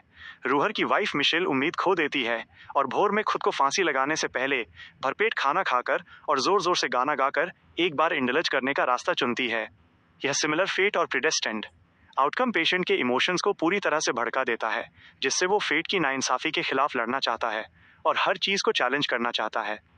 4, केमिकल प्लांट में हुआ एक्सप्लोजन, जहां सीलिया बेलो की मां काम करती थी, जो फाइनल कैटलिस्ट की तरह एक्ट करता है।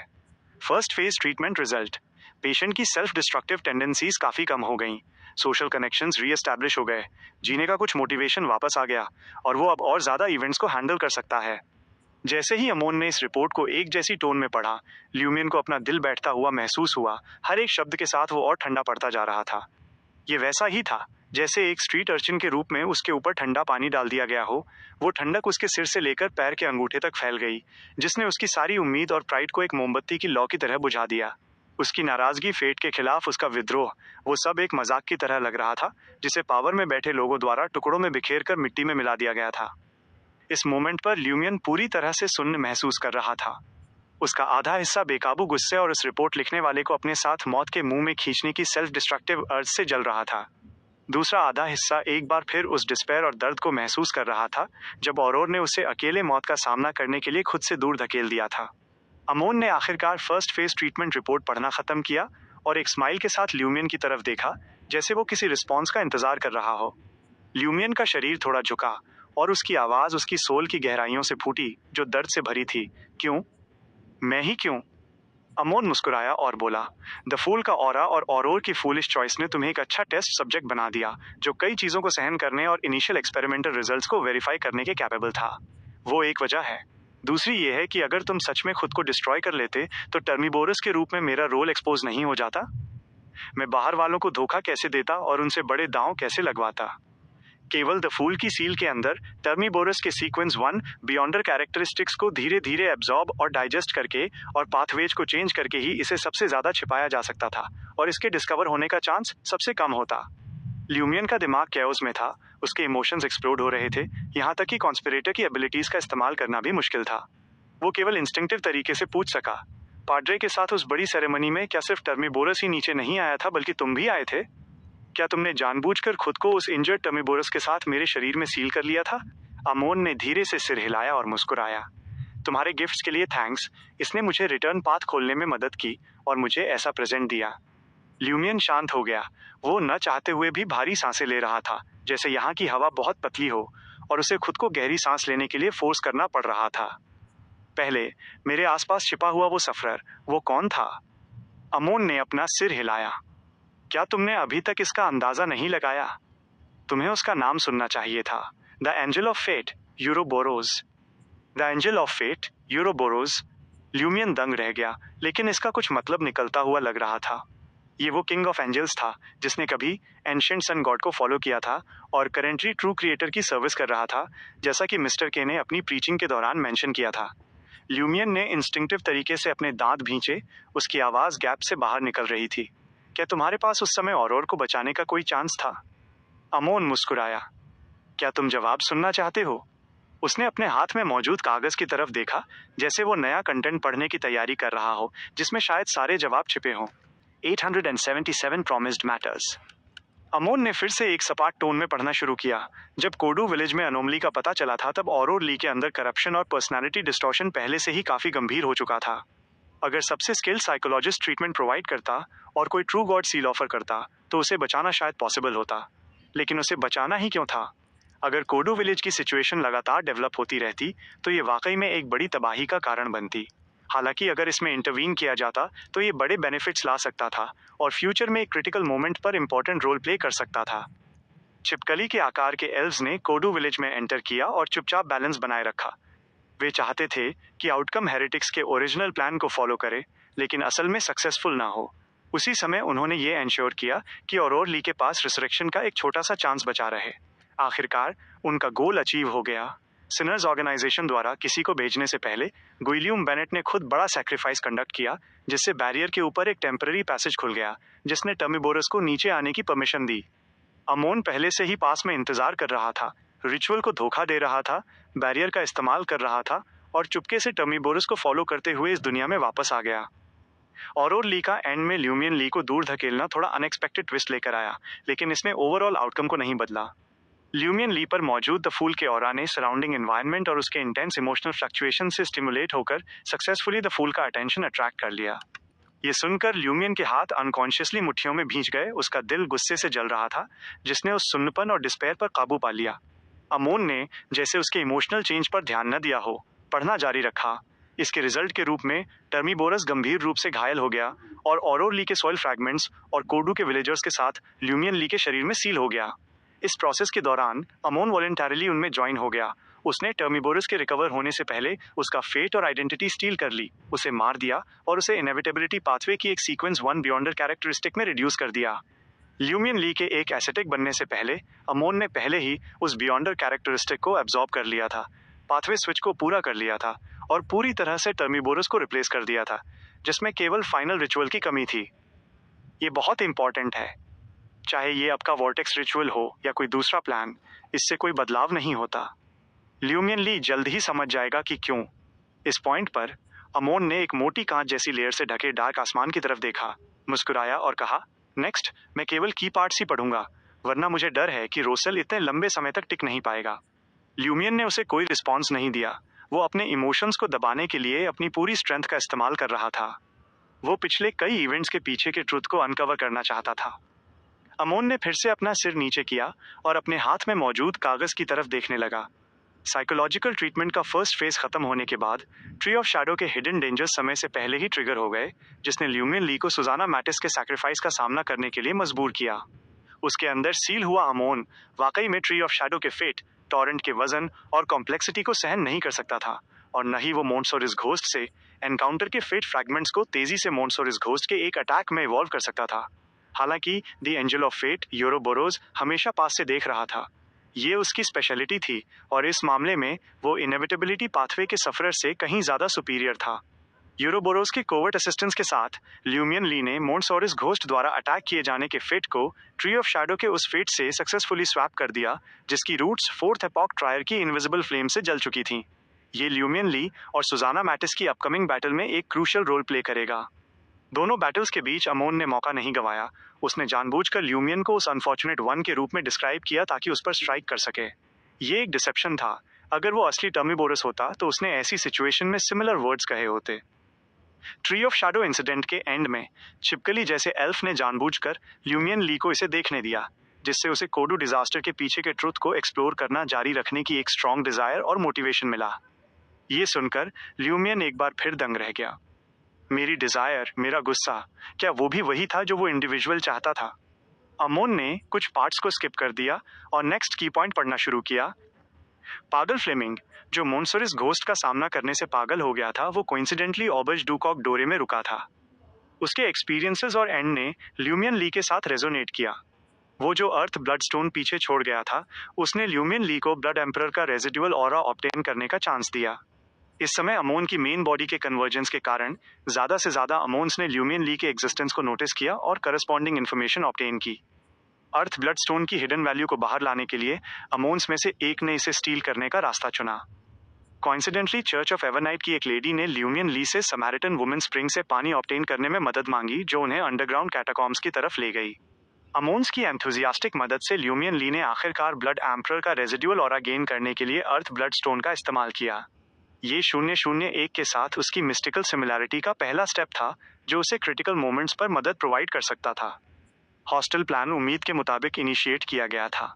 कुछ पार्टिसिपेंट्स मारे गए, कुछ ने अपने गोल्स अचीव किए और जो लोग फोर्थ एपॉक ट्राई को ऑब्जर्व नहीं कर सकते थे उन्हें गाइडेंस मिली, जबकि ल्यूमियन ली और दूसरों ने पहली बार स्पेशल मिरर वर्ल्ड का एक फ्रैगमेंट ऑब्टेन किया। ट्रायर छोड़ने के बाद ल्यूमियन ली ने लाजमी तौर पर पोर्ट सांता की तरफ रुख किया जहां सील को समय से पहले रीइंफोर्स किया गया था। हालांकि इसने हिडन डेंजर्स छोड़े, लेकिन ये कम से कम ज्यादा समय तक टिक सकता था। आगे की जर्नी में ल्यूमियन ली का सामना फादर मोंटसेराट से हुआ और उसने ओमे बेला की जली हुई अम्बिलिकल कॉर्ड ऑब्टेन की। वह नाबोरेडिस्ले से रिलेटेड मैटर्स में भी इन्वॉल्व हो गया, जिसने ड्रीम फेस्टिवल के एंड में कब्र में फारबॉटी के अवतार से मिलने का फाउंडेशन ले किया। ड्रीम फेस्टिवल के दौरान ल्यूमियन ली ने सक्सेसफुली अंडरवर्ल्ड डाओइस्ट की सील ऑब्टेन की, जिससे उसने सच में 001 के साथ मिस्टिकल सिमिलरिटी गेन की। जर्नी के दौरान ल्यूमियन ली कई ऐसे लोगों से भी मिला जिनके एक्सपीरियंसेस उसके जैसे ही थे, लेकिन उनकी चॉइसेस और आउटकम्स अलग थे, जिसने उसे टच किया, उसके आइडियाज को मजबूत किया और उसकी साइकोलॉजिकल स्टेट को और इम्प्रूव किया। साइकोलॉजिकल ट्रीटमेंट का सेकेंड फेज सक्सेसफुली कंप्लीट हो गया। पर्ल के पेंटिंग वाले पर्सन को सॉल्व करने के लिए मिस्टर के से मदद मांगने के बाद ल्यूमियन ली ऑरोरा ऑर्डर द्वारा ट्रू क्रिएटर के लिए बनाए गए पहले कैथेड्रल में गया। वहां उसने कोइंसिडेंटली छिपकली जैसे एल्व्स को गॉड के अंदर और बाहर क्रॉल करते हुए देखा।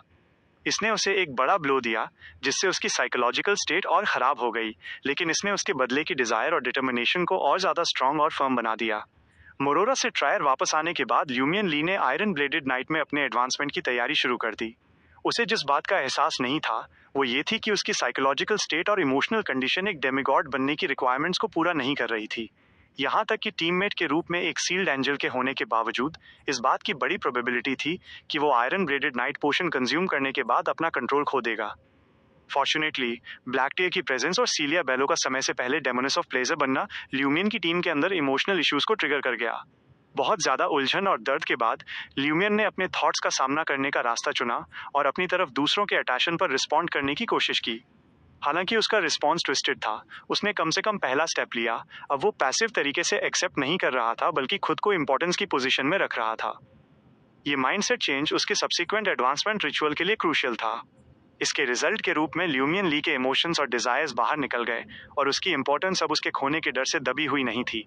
फ्रैंका रोलैंड और सीलिया बेलो के साथ उसके कनेक्शंस और ज्यादा स्ट्रॉन्ग और क्लोज हो गए, जिसने उसे डेमिगॉड में उसके एडवांसमेंट के दौरान 2 स्ट्रॉन्ग एंकर्स प्रोवाइड किए, जिससे उसे अपनी कॉन्शियसनेस को स्टेबलाइज करने में मदद मिली।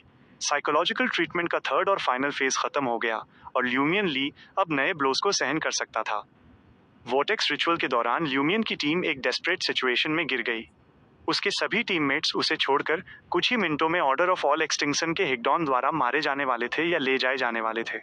ल्यूमियन ली अमोन से मदद मांगना चाहता था, लेकिन अमोन ने रिफ्यूज करने का रास्ता चुना क्योंकि वो ल्यूमियन ली का गॉडफादर नहीं था और उसकी कोई ऑब्लिगेशन नहीं थी। भले ही ल्यूमियन ली अमोन से बार बार बूंस रिसीव करने के बाद लूप होल्स का ज्यादा स्किलफुली इस्तेमाल करके वाकई में अमोन जैसा ही क्यों ना बन गया हो। पूरी तरह से खुद पर और उन कुछ ग्रेड एक सील्ड आर्टिफैक्ट्स पर रिलाई करते हुए ल्यूमियन ली अपने टीममेट्स को नहीं बचा सका, क्योंकि वॉइसन सैमसन और दूसरे भी जल्द ही हिगडॉन को असिस्ट करेंगे। ल्यूमियन ली के पास अब केवल एक ही चॉइस है, उसी जगह पर डेमिगॉड में असेंड करना। लेकिन अमोन सोर्ड ऑफ करेज को शैटर करने में उसकी मदद करने के लिए अनविलिंग है, जिससे सोर्ड ऑफ करेज एक बियॉन्डर कैरेक्टरिस्टिक में वापस आ जाएगी और उसका आयरन ब्लेडेड नाइट रिचुअल अभी भी इनकम्प्लीट है। अमोन उसे बताता है कि वो जो एकमात्र मदद प्रोवाइड करेगा वो ब्लैक टीयर को शैटर करना है, उसे डिस्पेयर पोशन के लिए मिसिंग सप्लीमेंट्री इंग्रेडिएंट्स देना है और वहाँ के एक्साइल्स का इस्तेमाल करके रिचुअल पूरा करने के लिए उसे मोरोरा भेजना है, जिससे वो डेमोनिस ऑफ डिस्पेयर में असेंड कर सके। डेमोनिस ऑफ डिस्पेयर बनकर ल्यूमियन ली सोर्ड ऑफ करेज को थामे हुए सक्सेसफुली अपने टीममेट्स को बचा लेता है। फिर वो डेमोनिस और हंटर पाथवेज के बीच स्विच करेगा, स्पिरलिंग अपवर्ड्स बढ़ेगा। इसे सिमेट्रिकल होने की जरूरत नहीं है, ये सिचुएशन पर डिपेंड करता है जिसका एम इस फ्रेज को फुलफिल करना है। प्योर यिन ज्यादा समय तक नहीं टिकता, प्योर यांग ग्रो नहीं करता, यिन में यांग होता है, यांग में यिन होता है, यिन और यांग का यूनियन हर चीज को राइज देता है। दोनों कैलामिटी पाथवेज की पीक पावर को अप्रोच करने का यही एकमात्र सही तरीका है। एलिस्टा ट्यूडर और चीक के अटेम्प्ट्स फेल हो गए थे। न केवल वे सक्सेसफुल होने में फेल रहे, बल्कि उन्होंने एक बड़ी मुसीबत भी खड़ी कर दी। इस प्रोसेस में ऑरोर ली के सॉइल फ्रैगमेंट्स धीरे धीरे रिवाइव होंगे जब ल्यूमियन ली डेमोनिस स्टेट में होगा। अगर ल्यूमियन ली अल्टीमेटली रेड एंजल मेडिसी और प्रिमोडियल डेमोनस चीक को डिफीट कर सकता है, दोनों कैलामिटी पाथवेज की पीक पावर को मास्टर कर सकता है, तो ऑरोर ली की पर्सनालिटी और सोल फ्रैगमेंट्स रिसरेक्ट होने के लिए ल्यूमियन के खुद के स्पिरिट और फ्लैश पर रिलाई कर सकते हैं। फिर वे इनएविटेबिलिटी के करप्शन को सप्रेस करते हुए उसकी कॉन्शियसनेस के साथ मर्ज हो सकते हैं और उसका फीमेल फॉर्म बन सकते हैं, जो कैलामिटी की फेमिनिन साइड को कंट्रोल करेगा। ये यिन और यांग का ट्रू यूनियन है, जो मेडिसी इविल स्पिरिट की करंट स्टेट जैसा ही है, लेकिन पीक के ज़्यादा क्लोज है। ऑरोर ली को सच में रिवाइव करने का यही एकमात्र तरीका भी है। अमोन रुका। उसने ल्यूमियन की तरफ देखा, जो ऐसा लग रहा था मानो एक स्टैचू में बदल गया हो। उसने अपनी ठुड्डी थोड़ी उठाई, एक हल्की स्माइल रिवील की और फाइनल सेंटेंस रिसाइट किया, क्या तुम ऐसे आउटकम को एक्सेप्ट कर सकते हो? आमन का सवाल सुनकर लूमियन ऐसा लगा जैसे किसी लंबे नाइटमेयर से बाहर आया हो, पर रियलिटी तो और भी ज्यादा निराश करने वाली खाई जैसी थी। उसका शरीर हल्का सा कांपा और उसने अपनी पूरी ताकत लगाकर अपने गले से एक आवाज निकाली। क्या वो डरा नहीं है? क्या उसे डर नहीं है कि जब मैं कैलामिटी की पीक पावर को पूरी तरह मास्टर कर लूंगा तो मैं उससे बदला लूंगा? एमोन हंसा। ऐसा चॉइस करके वो दिखाता है कि वो हर पॉसिबल फ्यूचर का सामना करने और वर्स्ट आउटकम को एक्सेप्ट करने के लिए तैयार है। उसके लिए इससे कोई डिफरेंस नहीं पड़ता कि तुम हो या मेडिची, चाहे तुम सबमिट करो, हार मानो, गुस्सा हो या नफरत करो। अगर तुम दोनों में से कोई भी कैलामिटी की पीक पावर को मास्टर करने, उसके प्लान्स को डिसरप्ट करने या उसे उसके डिवाइन थ्रोन से नीचे खींचने में कामयाब हो जाता है, तब भी उसे इसका पछतावा नहीं होगा और वो रिजल्ट को एक्नॉलेज करेगा। इस पॉइंट पर अमोन आगे बोलने से पहले रुका, क्योंकि वो सारे साइंस को झेलने के लिए ही पैदा हुआ था। लूमियन शांत हो गया। उसकी मुट्ठियां कसकर बंद थीं और उसकी उंगलियों के गैप से चमकीले लाल खून की पतली धाराएं बह रही थीं। अमोन ने ट्रांसपेरेंट लेकिन डार्क स्काई की तरफ देखा। टाइम खत्म हो रहा है, तुम्हें अपना चॉइस करना होगा। लूमियन के होंठ कुछ बार हिले और फिर वो अचानक हंस पड़ा। उसकी हंसी में गुस्सा और सेल्फ मॉकरी दोनों मिक्स थे। उसकी आवाज भारी और धीमी थी जब उसने कहा, मैं जाने के लिए तैयार हूं मोरोरा। मैं ऑरोर को रिवाइव करने के सारे पॉसिबल तरीके ट्राई करूंगा, जिसमें वो इकलौता मेथड भी शामिल है जो उसने बताया था, लेकिन मैं उस आउटकम को एक्सेप्ट नहीं करूंगा जो उसने पहले से तय कर रखा है। अमोन अपनी दाईं आंख पर लगे मोनोकल को एडजस्ट करते हुए धीरे से हंसा। तुम्हें मुझे अपने सेंटेंस का सेकंड हाफ बताने की जरूरत नहीं है। मेरा टास्क सिर्फ तुम्हें मोरोरा भेजना और तुम्हें डीमोनेस ऑफ डिस्पेयर बनाना है। तुम उस एंडिंग को एक्सेप्ट करते हो या नहीं, इसके लिए तुम्हें खुद उसका सामना करना होगा और उसे बताना होगा। इसके साथ ही एमोन ने अपना दायां हाथ उठाया और धीरे से हवा में कुछ पकड़ा, जिससे ब्लैक टियर फॉरहेड एक्सेसरी जादू से ट्रैवलर्स बैग से अलग हो गई और उसकी हथेली में आ गई। वो काली आंसू के आकार की सील्ड आर्टिफैक्ट बिना किसी आवाज के बिखर गई और धुंधली रोशनी के कणों में बदल गई। वे रोशनियां जल्दी से एक सिकुड़े हुए सूखे काले पड़े और आर पार दिखने वाले दिल के रूप में इकट्ठा हो गईं। अमोन फिर वॉइजन सांसों की तरफ बढ़ा और उसने दो आइटम्स पकड़ लिए। एक छोटा ग्लास वायल था जिसमें डार्क ग्रीन लिक्विड था और दूसरा 3 सिल्वर फ्रैगमेंट्स थे। अपना डिसीजन लेने के बाद लूमियन के इमोशंस आखिरकार थोड़े शांत हुए। अब उसे पहले की तरह आउट ऑफ कंट्रोल फील नहीं हो रहा था। उसका शरीर लगातार कांप रहा था और उसके विचार तबाही पर टिके हुए थे। एमोन के हाथ में उन दो आइटम्स को देखकर लूमियन अचानक रुक गया। क्या वॉइसन सांसों के पास डीमोनेस ऑफ डिस्पेयर के सप्लीमेंट्री इंग्रेडिएंट्स थे? वही तो था जिसने पहले सील हटाने का सुझाव दिया था। एमन ने मेंशन किया था कि हॉस्टल प्लान के कुछ पार्टिसिपेंट्स को फोर्थ इपॉक ट्रायर के यूनिक एनवायरनमेंट में बिना इविल गॉड्स के नोटिस में आए गुप्त गाइडेंस मिली थी। क्या वॉइसन सांसों उनमें से एक था? वॉइसन सैमसन को शायद खुद भी याद नहीं होगा। वो सोच रहा होगा कि उसने प्योरली मिरर पीपल की मदद से फोर्थ इपॉक ट्रायर से एस्केप किया और बाद में अनजाने में कुछ ऐसी अजीब चीजें की जो दिखने में अनइम्पोर्टेंट थीं। आमन खुद मिस्टर फूल की सील को अपने दम पर नहीं तोड़ सकता था, इसलिए इस अनसीलिंग टास्क को बिना मुझे यानी टेस्ट सब्जेक्ट को मारे पूरा करने के लिए किसी किरदार की जरूरत थी। वॉइसन सांसों के बताए गए गोल ने उसे बिना किसी शक के ऐसा करने की परमिशन दी। उस इंडिविजुअल ने चुपचाप हॉस्टल प्लान को होने दिया, बिना ज्यादा इंटरफेरेंस या रुकावट के, और रेड एंजल के प्लान को खराब नहीं किया। ये सब बस अभी की तैयारी के लिए था। ये रियलाइज करते हुए लूमियन ने अपने इमोशंस को शांत करने के लिए इंस्टिंक्टिवली ताना मारा। तो आखिरकार वो हर कोई आउटकम एक्सेप्ट नहीं कर सकता। उसने एक्सपेक्टेड रिजल्ट को इंश्योर करने के लिए इतना कुछ किया। एमोन मुस्कुराया। वर्स्ट आउटकम को एक्सेप्ट करने के लिए तैयार होने का ये मतलब नहीं है कि बेस्ट के लिए कोशिश न की जाए। और अब क्या तुम मोरोरा जाने और डीमोनेस ऑफ डिस्पेयर बनने से मना करोगे? लूमियन फिर से शांत हो गया। एमोन ने डीमोनेस ऑफ डिस्पेयर की बियॉन्ड द कैरेक्टरिस्टिक और दोनों सप्लीमेंट्री मटेरियल्स को लूमियन की तरफ उड़ने दिया और कैजुअल अंदाज में कहा, ये बियॉन्ड द कैरेक्टरिस्टिक लगातार नॉर्मल और मिस्टिकल दोनों तरह के प्लेग फैलाएगी और तुम भी इन्फेक्टेड हो जाओगे। जब लूमियन ने उन्हें पकड़ लिया तो अमोन फिर से मुस्कुराया। क्या तुम्हें पता है कि इनएविटेबिलिटी पाथवे की सीक्वेंस 2 क्या है? सिनर, लूमियन ने जवाब दिया। वो मरोड़ा जाने और अपने टास्क को पूरा करने के लिए डिटरमाइंड था, चाहे उसे कितना भी दर्द या झिझक महसूस हो। और सीक्वेंस 1? एमोन ने बिना किसी जल्दी के उससे सवाल करना जारी रखा। लूमियन ने अपना सिर हिलाया। वो सच में नहीं जानता था। एमोन ने मुस्कान के साथ एक्सप्लेन किया, सीक्वेंस 1 एंजल ऑफ रिडेम्पशन है, लेकिन मेरे लिए ये सिनर जितनी यूजफुल नहीं है। पास्ट का सिनर, प्रेजेंट का सफरर और फ्यूचर का एंजल ऑफ रिडेम्पशन मिलकर इनएविटेबिलिटी पाथवे की ट्रिनिटी बनाते हैं। एमोन ने अपना मोनोकल एडजस्ट किया। उसकी मुस्कान और साफ दिखने लगी। और एक सिनर के पास अपनी स्टेट को किसी भी पास्ट मोमेंट में ले जाने की एबिलिटी होती है, जिसकी ड्यूरेशन स्पेसिफिक सर्कमस्टांसेस पर डिपेंड करती है। किसी भी पास्ट मोमेंट में वापस जाना। लूमियन को अचानक याद आया कि मैडम मैजिशियन ने मेंशन किया था कि आमोन, जो एंशिएंट टाइम्स का किंग ऑफ एंजल्स था, एक बार कुछ समय के लिए भगवान बन गया था। एमोन मुस्कुराते हुए मुड़ा। बेशक, एक सच्चे भगवान की यूनिकनेस और पावर को इन्वॉल्व करने के लिए करंट होल्डर की कंसेंट की जरूरत होती है। उस सेलेस्टियल वर्दी ने प्रोजेक्ट वॉर्टेक्स को इन्फ्लुएंस करने के लिए अपना ज्यादातर ध्यान पहले ही डाइवर्ट कर दिया है, इसलिए वो इस मामले में द फूल के साथ इंटरफेयर तो बिल्कुल नहीं कर सकता। और जिस द फूल पर तुम विश्वास करते हो, उसे कोई आपत्ति नहीं होनी चाहिए। जैसे ही वो बोला, एमोन ने अपने हाथ ऐसे फैलाए जैसे वो वापस आती हुई पावर को गले लगा रहा हो। उसकी दाईं आंख पर लगा मोनोकल तेजी से चमका।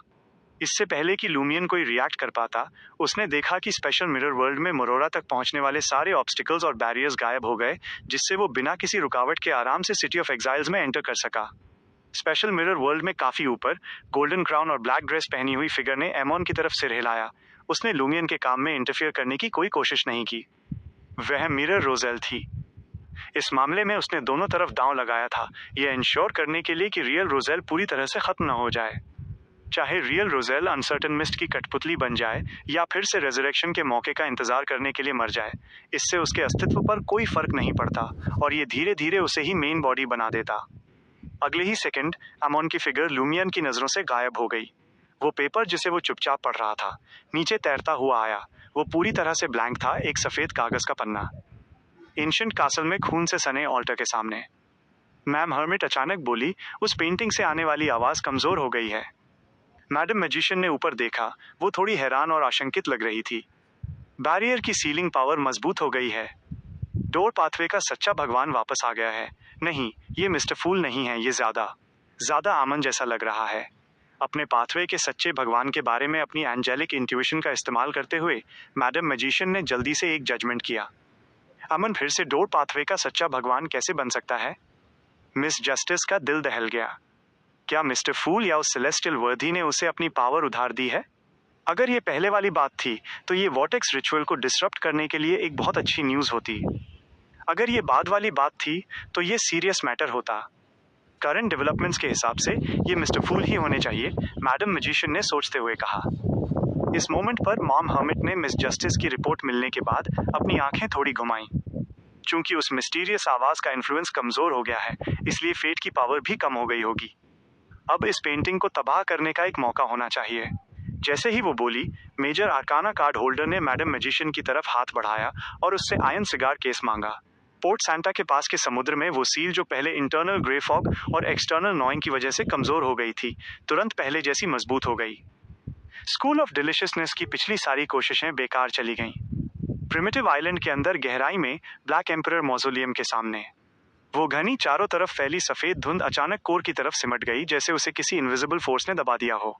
रोजेल के अंदर मिस्टर फूल द्वारा छोड़े गए मार्क मजबूत हो गए, जिससे अनसर्टन मिस्ट की वजह से हुए करप्शन का कुछ असर कम हो गया। रोजेल का मुड़ा हुआ दर्द भरा एक्सप्रेशन थोड़ा बेहतर हुआ। धुंध के अलग अलग हिस्सों में बिखरी पर्ल की आंखों ने अचानक मिड एयर में एक फिगर को प्रकट होते देखा। उस फिगर ने ब्लैक रोब और मैचिंग पॉइंटेड हैट पहनी हुई थी और उसकी दाईं आंख पर एक मोनोकल था। वो है, क्या ये नहीं कहा गया था कि एक्सटर्नल फोर्सेस वॉर्टेक्स के ऑपरेशन में इंटरफियर नहीं कर सकती? पर्ल, जो अभी मुश्किल से जिंदा थी, उसके मन में ये सवाल आया जब उसने मिड एयर में उस फिगर को अपनी तरफ नीचे देखते हुए पाया। वो खुशी से मुस्कुरा रहा था और उसने खुद को इंट्रोड्यूस किया। क्या ये हमारी पहली मीटिंग है? मैं टर्मिन बोरोज हूँ। पर्ल को अचानक ऐसा महसूस हुआ जैसे उसकी इंटेलिजेंस चोरी हो गई हो। वो टर्मिन बोरोज कैसे हो सकता है? हालांकि मेरी स्पिरिचुअल इंट्यूशन मुझे बताती है कि वो सच में टर्मी बोरोज है। स्पेशल मिरर वर्ल्ड में एमॉन की फिगर को ऊपर की तरफ जाते और नजरों से गायब होते देखकर लूमियन आखिरकार समझ गया कि उसने ऐसा क्यों कहा था कि चाहे वो वॉर्टेक्स रिचुअल हो या कोई दूसरा प्लान, टर्मी बोरोस को कंज्यूम करने और इनएविटेबिलिटी पाथवे का एंजल बनने के सामने वो मैटर नहीं करता। इसका मतलब था कि हमेशा एक हाई रैंकिंग बीइंग रहेगा जो चुपचाप परछाइयों में छिपा रहेगा और सही मौके पर स्ट्राइक करने के लिए टेम्परेरीली एक सच्चे भगवान की पावर का इस्तेमाल कर सकेगा। लूमियन ने जमीन पर पड़े सफेद कागज को देखा, फिर फ्रांका, जेना और बाकी लोगों की तरफ देखा जो प्राइड आर्मर और डीमोनेस की ब्लैक फ्लेम्स की मदद से हिगडन के खिलाफ स्ट्रगल कर रहे थे। उसने जल्दी से सॉर्ड ऑफ करेज को वापस रख दिया, बियॉन्ड द कैरेक्टरिस्टिक और डीमोनेस ऑफ डिस्पेयर के सप्लीमेंट्री इंग्रेडिएंट्स को कसकर पकड़ा और अपने दाएं कंधे पर बने ब्लैक मार्क को एक्टिवेट कर दिया। उसने स्पेशल मिरर वर्ल्ड को पार किया और मोरोरा यानी सिटी ऑफ एग्जाइल्स में वापस लौट आया। तुरंत ही वो 001 से फिर से रिकनेक्ट हो गया और डीमोनेस के प्लेग के नुकसान और इन्फ्लुएंस को झेलने के लिए उसने ग्रेट जीरो सील्ड आर्टिफैक्ट की मदद ली। फिर लूमियन नॉलेज कैथीड्रल के सामने वाली सीढ़ियों पर खड़ा हो गया और चौड़े सूने स्क्वायर को देखने लगा। उसने टाइम बचाने के लिए 001 से सबसे ज्यादा प्रभावित एग्जाइल्स को जल्दी से इकट्ठा होने के लिए समन करना शुरू कर दिया। 879 डेमोनेस ऑफ डिस्पेयर। अगले 2 से 3 मिनट में नॉलेज कैथेड्रल के सामने वाले स्क्वायर में बड़ी संख्या में एक्साइल्स उमड़ पड़े। कुछ जो एक्सीडेंटली एक दूसरे से टकरा गए थे, उन्होंने उसी जगह पर द्वंद्व युद्ध करने का फैसला किया। दूसरे लोग अपनी गर्दनों को चुपचाप सीधा कर रहे थे ताकि वे बहुत ज्यादा टेढ़ी न रहें। कुछ लोग बोरियत के कारण जोर जोर से गा रहे थे, जबकि बाकी लोग एक दूसरे को थप्पड़ मारने का गेम खेल रहे थे। ल्यूमियन सीढ़ियों पर खड़ा था। उसने अपने हाथ में डेमोनेस ऑफ डिस्पेयर की बियॉन्डर कैरेक्टरिस्टिक को थाम रखा था और वो बिना किसी एक्सप्रेशन के निर्वासित अपराधियों को देख रहा था। समय खत्म हो रहा है, ल्यूमियन ने चुपचाप खुद से बुदबुदाया और एक बार फिर नॉलेज कैथेड्रल की तरफ देखने के लिए मुड़ा, लेकिन उसे अभी भी मोरोरा के आर्कबिशप हेराबेग दिखाई नहीं दिए। आखिरकार निराश होकर उसने अपनी नजर वापस उन एक्साइल्स की तरफ घुमाई जिन्होंने स्क्वायर को ऑलमोस्ट पूरा भर दिया था। वहां यकीनन 30,000 से ज्यादा लोग थे। ल्यूमियन अचानक हंसने लगा। उसका शरीर खुशी से कांप रहा था। हालांकि ऐसा लग रहा था कि उसके पास कई चॉइसेस थीं, लेकिन एनवायरमेंटल फैक्टर्स, समय की कमी, करंट सिचुएशन और उसके अपने जुनून को देखते हुए केवल एक ही रास्ता बचा था। वही इकलौता रास्ता जो उसके सामने था। 10 सेकंड से ज्यादा समय तक हंसने के बाद ल्यूमियन, जो एक white shirt, black vest, dark trousers पहने हुए था, सीढ़ियों से नीचे उतरा और भीड़ में चल दिया। नॉलेज कैथेड्रल के पास मौजूद एक्साइल्स को महसूस होने लगा कि कुछ गड़बड़ थी। उनके शरीर कमजोर हो गए और जब उन्होंने अपने अपोनेंट्स को थप्पड़ मारने की कोशिश की तो ये उनके चेहरों को सहलाने जैसा महसूस हो रहा था। कुछ लोग इंस्टिंक्टिव तरीके से भागना चाहते थे, लेकिन उन्होंने पाया कि उनके पैरों में जान नहीं थी। उनके शरीर भारी थे और वे केवल धीरे धीरे हिल पा रहे थे। Whoosh whoosh whoosh. ल्यूमियन के चारों तरफ से सफेद नीली फायरबॉल्स निकली जो मिस्टिकल डिजीजेस से इन्फेक्टेड उन एक्साइल्स के ऊपर से उड़ती हुई स्क्वायर के किनारों पर गिरने लगीं, जिसे अपराधियों ने अजीब तरीके से इग्नोर कर दिया। रंबल।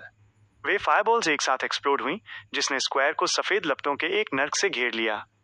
टेम्परेचर बहुत तेजी से बढ़ गया और घना धुआं उमड़ने लगा। Third third third. अनगिनत एक्साइल्स जिनकी कंडीशन और खराब हो गई थी, जमीन पर गिर गए और वे दूसरे अपराधियों को देख रहे थे जिनके पास थोड़ी स्ट्रेंथ बची थी और वे उन्हें कुचलते हुए आगे बढ़ रहे थे। उन्होंने आसमान को रोशन करने वाली सफेद लपटों की तरफ घूर कर देखा जो धीरे धीरे उनके करीब आ रही थीं। दर्द और डिस्पेयर ने जल्दी ही उनके दिलों को भर दिया और उनकी समझदारी को खत्म कर दिया। कुछ लोग मदद के लिए पुकारना चाहते थे, लेकिन उनके मुंह से केवल कमजोर आवाजें ही निकल सकीं।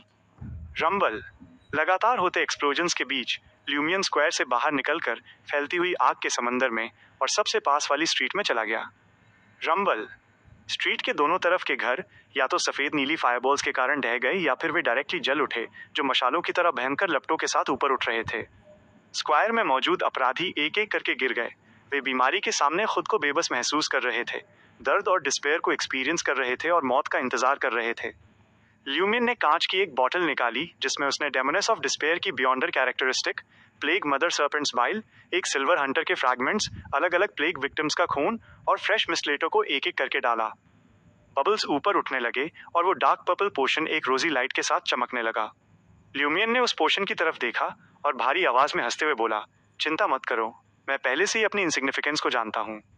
मैं डिस्पेयर और डेमोनेस के पाथवे को एम्ब्रेस करूंगा, लेकिन ये फ्यूचर में मैनिपुलेट होने से बचने के लिए है, ताकि मैं अपना एंड खुद चुन सकूं।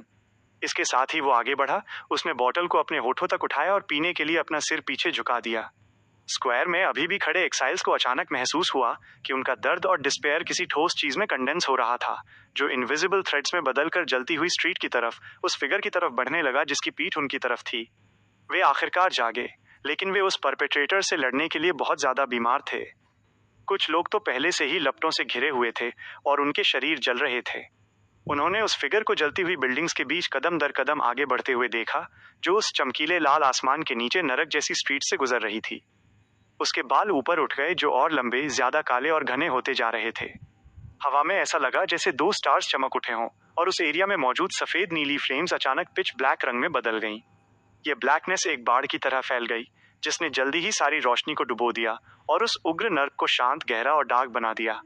स्पेशल मिरर वर्ल्ड में, उस छोड़े गए पार्क के डार्क सीन में जहां फ्रैंका और दूसरे ऑर्डर ऑफ ऑल एक्सटिंक्शन के हिग्डॉन के खिलाफ लड़ रहे थे।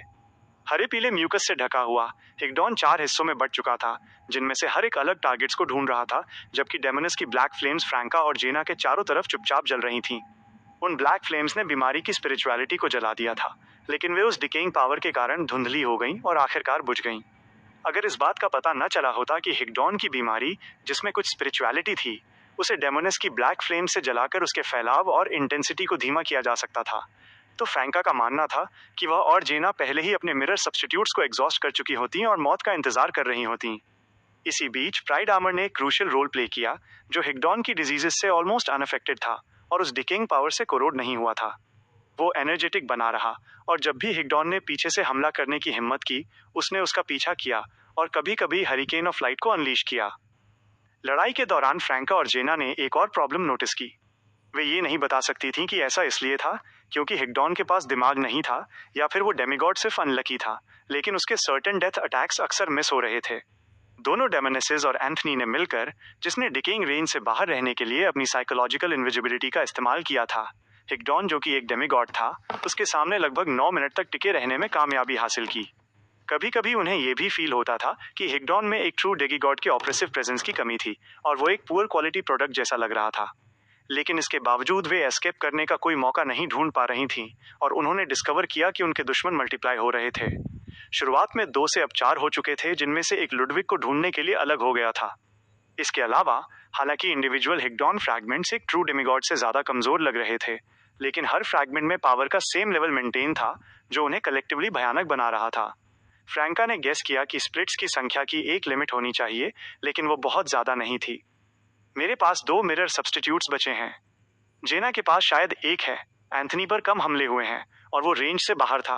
उसके पास शुरुआत में केवल 2 थे और उसने एक का इस्तेमाल कर लिया है। फ्रैंका ने लगातार अपनी पोजीशन बदलते हुए तेजी से सिचुएशन को एनालाइज किया, ताकि वो हिग्डॉन के अचानक होने वाले श्योर हिट अटैक से बच सके। जहां तक लुगानो का सवाल था, जब हिग्डॉन ने शुरुआत में उसका रास्ता ब्लॉक किया था, तो फ्रैंका ने उसे इशारा किया था कि वो जितनी दूर हो सके भाग जाए और छिप जाए। ये सही फैसला साबित हुआ। हिग्डॉन के टारगेट्स लुडविग और 2 डेमोनिसेस थे। उसने लुगानो को भागने से रोकने की कोई कोशिश नहीं की और उसका पीछा करने के लिए और ज्यादा हिग्डॉन स्प्लिट नहीं किए। ब्लैक फ्लेम्स का लगातार इस्तेमाल हमारी स्पिरिचुअलिटी को भी खत्म कर रहा है। जेना और मैं ज्यादा देर तक नहीं टिक सकते। फ्रैंका ने सोचा कि क्या उसे कुछ समय के लिए डिले करने के लिए आइसमुलेट के आखिरी मिरर ट्रैवर्सल का इस्तेमाल अभी कर लेना चाहिए और देखना चाहिए कि क्या वहां कोई टर्निंग पॉइंट आता है। ये एंथनी को जिंदा रहने का एक चांस भी दे सकता था। वो हिप्नोटिस्ट भी हिग्डॉन का टारगेट नहीं था और उसके पास साइकोलॉजिकल इनविजिबिलिटी थी। जैसे ही फ्रैंका जेना को पास आने का इशारा करने वाली थी, उसने अचानक जेना के पीछे हरे पीले ड्रॉप्स बनते हुए देखे, जो तेजी से हिग्डॉन के रूप में कंडेंस हो रहे थे। लगभग उसी समय फ्रैंका ने जेना के परेशान एक्सप्रेशन से नोटिस किया कि कुछ उसके पीछे भी हो रहा था। बिना किसी हेसिटेशन के दोनों डेमोनिसेस ने मिरर सब्स्टिट्यूशन को एक्टिवेट कर दिया। अगले ही सेकंड 2 हिग्डॉन्स गंदे स्लाइमी ब्लैंकेट्स की तरह फैल गए और उन्होंने फ्रैंका और जेना को एक श्योर हिट में रैप कर लिया। इसके बाद टूटने की एक आवाज आई। इसी बीच एंथनी, जो पार्क के किनारे पर चुपचाप छिपा हुआ था और एक आधी दीवार के सहारे टिका था, उसने अचानक अपने पास हरे पीले म्यूकस से ढके एक हिग्डॉन को अपर होते हुए देखा। वो आखिरकार डिस्कवर हो चुका था।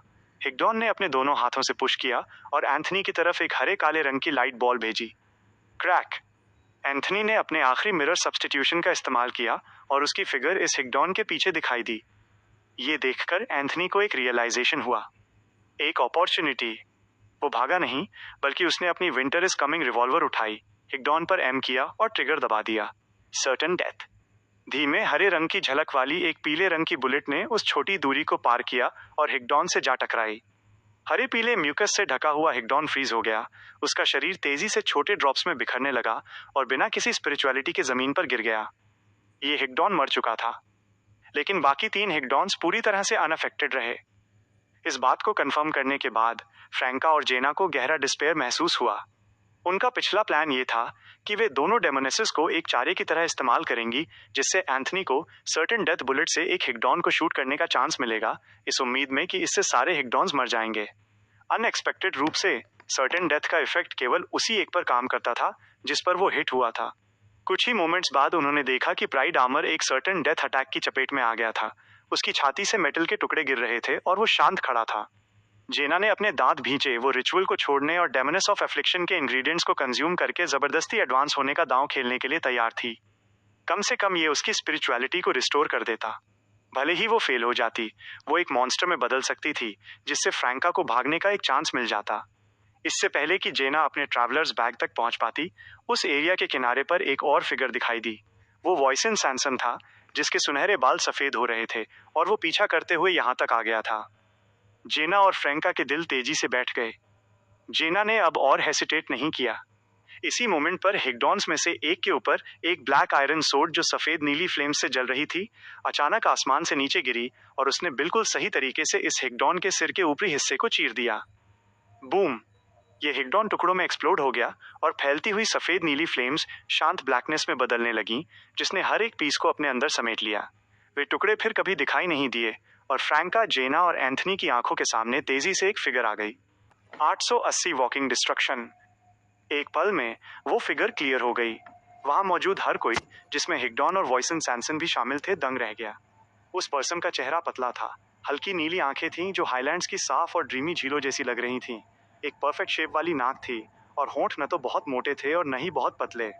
उसके फीचर्स बहुत स्ट्राइकिंग और ग्रेसफुल थे, जिसमें एक अजीब सी शार्पनेस थी जो शरीर और दिमाग के किसी भी डिफेंस को चीरती हुई सीधे सोल तक पहुंचती हुई लग रही थी और उसके सबसे कमजोर स्पॉट पर हिट कर रही थी। उसी समय उसका डिमीनर बहुत ठंडा था। उसके चेहरे पर कोई स्माइल नहीं थी, जैसे उसने अभी अभी हजारों लोगों को मार डाला हो।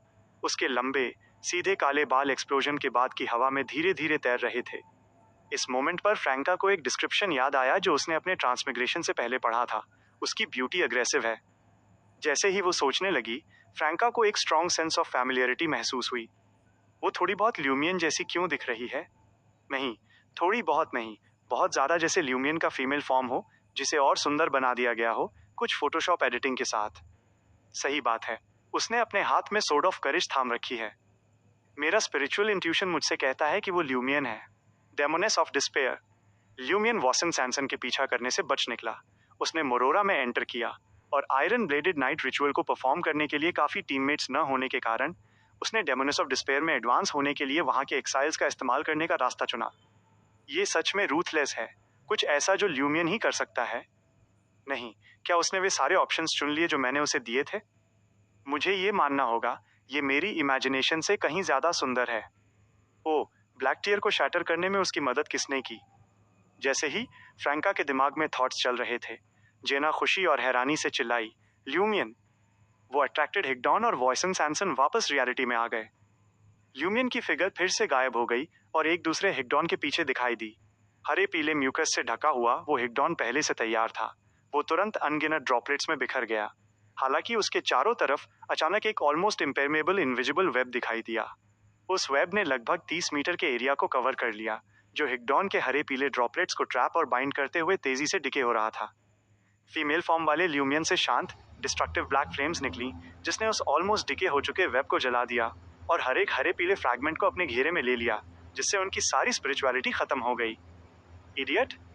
ल्यूमियन ने बिना किसी एक्सप्रेशन के गाली दी और उसकी फिगर एक बार फिर गायब हो गई। मैंने हमला करना जारी नहीं रखा, बल्कि तुम्हारे भागने को एंटिसिपेट करते हुए इस वेब को बुनने का समय पाने के लिए चार्म का इस्तेमाल किया।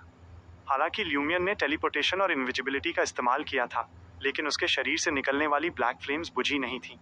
उस वेब और ट्रैप हुए हिग्डॉन फ्रैगमेंट्स को जलाने के बाद वे लपटे पार्क जैसे खंडहरों के ज्यादातर हिस्सों में तेजी से फैल गईं, जिससे हवा में मौजूद बीमारी हर तरफ जल उठी। बीमारी और डिके की पावर को काफी हद तक कम होते हुए देखकर फ्रैंका ने ल्यूमियन को नहीं ढूंढा। इसके बजाय वो चुपचाप वॉसन सैनसन पर टूट पड़ी। उसे एहसास हुआ कि ल्यूमियन पहले हिग्डॉन को एलिमिनेट करना चाहता था, इसलिए उन्हें वॉसन सैनसन, जो कि सर्कल इनहैबिटेंट था, उसे रोक कर रखने की जरूरत थी ताकि वो ल्यूमियन और हिग्डॉन की लड़ाई में इंटरफियर ना कर सके। हर एक मोमेंट इंपॉर्टेंट था। जेना को भी ऐसा ही फील हुआ। वो तेजी से छिप गई और वॉसन सैनसन के चारों तरफ चक्कर लगाने लगी। फ्रैंका और एंथनी को सपोर्ट करने के लिए तैयार थी। उनमें से एंथनी एक डेमिगॉड पर सबसे ज्यादा डैमेज इन्फ्लिक्ट कर सकता था। एंथनी ने फिर से साइकोलॉजिकल इनविजिबिलिटी का इस्तेमाल किया और सावधानी से वॉसन सैनसन के करीब पहुंचने लगा। वॉसन सैनसन अभी भी कंफ्यूज्ड और डरा हुआ था। वो ये फिगर आउट नहीं कर पा रहा था कि लॉर्ड टर्मिबोरस को अनसील और रिलीज करने की कोशिश में उससे कहाँ गलती हुई, जिसने ल्यूमियन ली को एस्केप करने का चांस दे दिया। इनएविटेबिलिटी के एक पक्के फॉलोअर के लिए ये एक ऐसी गलती थी जिसे केवल मौत से ही सुधारा जा सकता था। जैसे ही उसने अपना कंट्रोल वापस पाया, वॉसन सैनसन जल्दबाजी में हिग्डॉन और ल्यूमियन के साथियों के बैटलफील्ड की तरफ बढ़ा, इस उम्मीद में कि वो ल्यूमियन के टीममेट्स को कैप्चर कर सके और उसे उन्हें बचाने के लिए वापस आने पर मजबूर कर सके, जिससे वो उस पर फिर से कंट्रोल हासिल कर पाए। अनएक्सपेक्टेड रूप से ल्यूमियन वाकई में वापस आ चुका था, लेकिन एक डेमोनेस के रूप में, एक डेमिगॉड लेवल डेमोनेस। अगर ये फैक्ट ना होता कि उसका लस्ट एनहांसिंग कॉन्ट्रैक्ट एक डेमिगॉड क्रिएचर के साथ नहीं था और वो एक डेमिगॉड लेवल एसेटिक बन चुका था, तो वो उस सोल पियर्सिंग चार्म के अंडर पहले ही अपना कंट्रोल खो चुका होता। तेजी से वॉसन सैनसन ने ल्यूमियन की फिगर को स्पॉट किया, जो आखिरी हिग्डॉन के पीछे से निकल रही थी। वॉसन सैनसन वहां टेलीपोर्ट करने और उसका शिकार करने ही वाला था कि फ्रैंका की फिगर उसके पीछे दिखाई दी।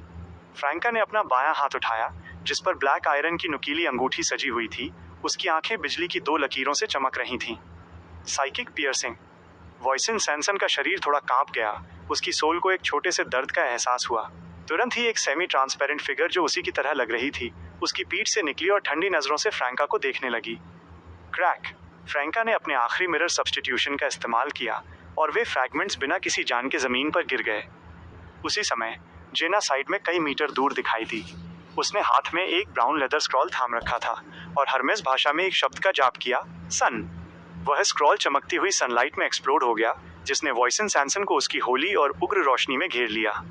हालांकि इनएविटेबिलिटी की पावर कोई ईविल, करप्ट या डार्क नहीं थी, लेकिन इसमें एक ऐसी विल शामिल थी जो सैनसन के लिए बाहरी थी और उसे बाहर निकाला जाना था। बेशक डेमिगॉड लेवल तक पहुंचने के बाद वॉसन सैनसन की कॉन्शियसनेस उस विल से करप्ट और इन्फ्लुएंस हो चुकी थी, जो उसके मास्टर के साथ ज्यादा क्लोजली अलाइन थी, इसलिए प्यूरिफिकेशन इफेक्ट बहुत ज्यादा बड़ा नहीं होने वाला था।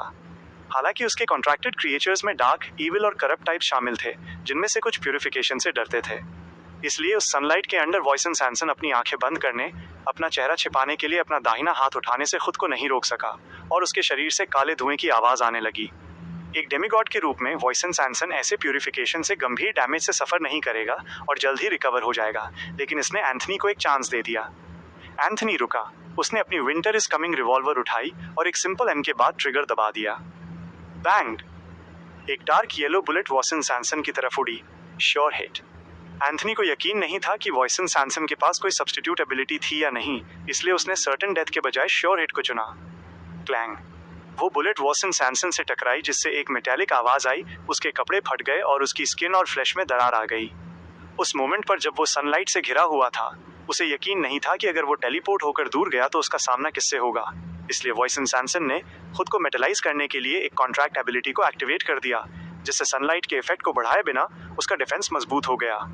अगर अगले अटैक को मेटलाइजेशन के साथ भी नहीं रोका जा सका, तो वॉसन सैनसन अपने शरीर की स्टेट को रीसेट करते हुए सर्कल इनहैबिटेंट इफेक्ट को ट्रिगर कर सकता था।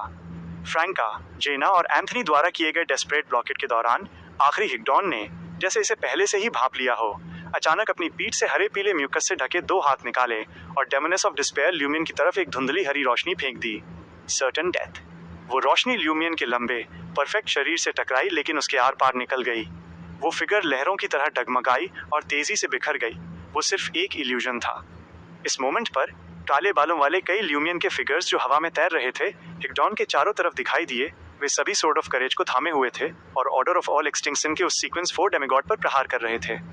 ये स्पेशल मिरर वर्ल्ड का डेमिगॉड लेवल डेमोनिस द्वारा किया गया यूटिलाइजेशन था, जिसमें हर एक फिगर शायद एक मिरर इल्यूजन थी या असली ल्यूमियन उनके बीच छिपा हुआ था। हिग्डॉन का शरीर अचानक धुंधली हरी रोशनी में बिखर गया, जो बिना किसी भेदभाव के सर्टेन डेथ इफेक्ट का इस्तेमाल कर रहा था। यह एक एरिया अटैक और भागने का तरीका दोनों था। इस मोमेंट पर एक और ल्यूमियन हवा में दिखाई दिया। उसने दोनों हाथों से सोर्ड ऑफ करेज को थाम रखा था। वो तेजी से नीचे उतरा और उसने जमीन में प्रहार किया। रंबल। उस हिंसक एक्सप्लोजन के पीछे सफेद नीली लपटें चलीं, जिसने उस एरिया को तेजी से घेर लिया और अलग अलग ल्यूमियन फिगर से टकराने वाली उस धुंधली हरी रोशनी को खत्म कर दिया, जिससे उन्हें और ज्यादा हिग्डॉन्स में स्प्लिट होने का कोई चांस नहीं मिला। तुरंत ही वे सफेद नीली लपटें साइलेंट ब्लैक में बदल गईं, जो एक डिस्ट्रक्टिव प्रेजेंस के साथ उस एरिया की सारी स्पिरिचुअलिटी को जलाने और खत्म करने लगीं। स्मैक। जैसे ही वे ब्लैक फ्लेम्स पीछे हटी, हरे पीले म्यूकस का एक मुट्ठी के साइज का ढेला जमीन पर गिर गया। इसे जानबूझकर ल्यूमियन द्वारा छोड़ा गया था। उसने इन्फेक्शन के डर के बिना उस म्यूकस को उठाया, उसे अपने हाथ में पकड़ा और एक मिरर पर लगा दिया। उसका हाथ, जो ब्लैक फ्लेम से ढका हुआ था, उसने उस पर दबाव डाला। उस हरे पीले म्यूकस से एक तीखी चीख निकली। एक दूसरे डार्क खंडहर में एक और हिग्डॉन को अभी अभी लुडविग मिला था, और वो एक भूखे एक्सप्रेशन के साथ उस छोटे लड़के तक पहुंचने ही वाला था कि उसके अंदर से अजीब तरह से साइलेंट ब्लैक फ्लेम्स फूट पड़ी। वो तेजी से उन ब्लैक फ्लेम्स से घिर गया और एक बेजान लिक्विड में बदलकर जमीन पर टपक गया। हिग्डॉन से निपटने के बाद ल्यूमियन सीधे वॉइसन सैमसन के सामने टेलीपोर्ट हुआ और उसने फ्रैंका, जेना और एंथनी को, जिनके पास कोई मिरर सब्स्टिट्यूट्स नहीं बचे थे, पीछे हटने का इशारा किया। वॉइसन सैमसन की आंखों में, जो अभी अभी उस तेज सनलाइट से रिकवर हो रही थीं, उस ठंडी और सुंदर डेमोनिस्ट ने अपने होठों को एक सोल कैप्चरिंग स्माइल में मरोड़ा। वॉइसन सैमसन एक मोमेंट के लिए फ्रीज हो गया। उसे अपने कान में एक थोड़ी मैग्नेटिक सुखद आवाज सुनाई दी। उम्मीद है कि तुम्हारा सर्कल इनहैबिटेंट इफेक्ट अभी भी काम कर रहा है। मैं तुम्हें सिर्फ एक बार नहीं मारना चाहती।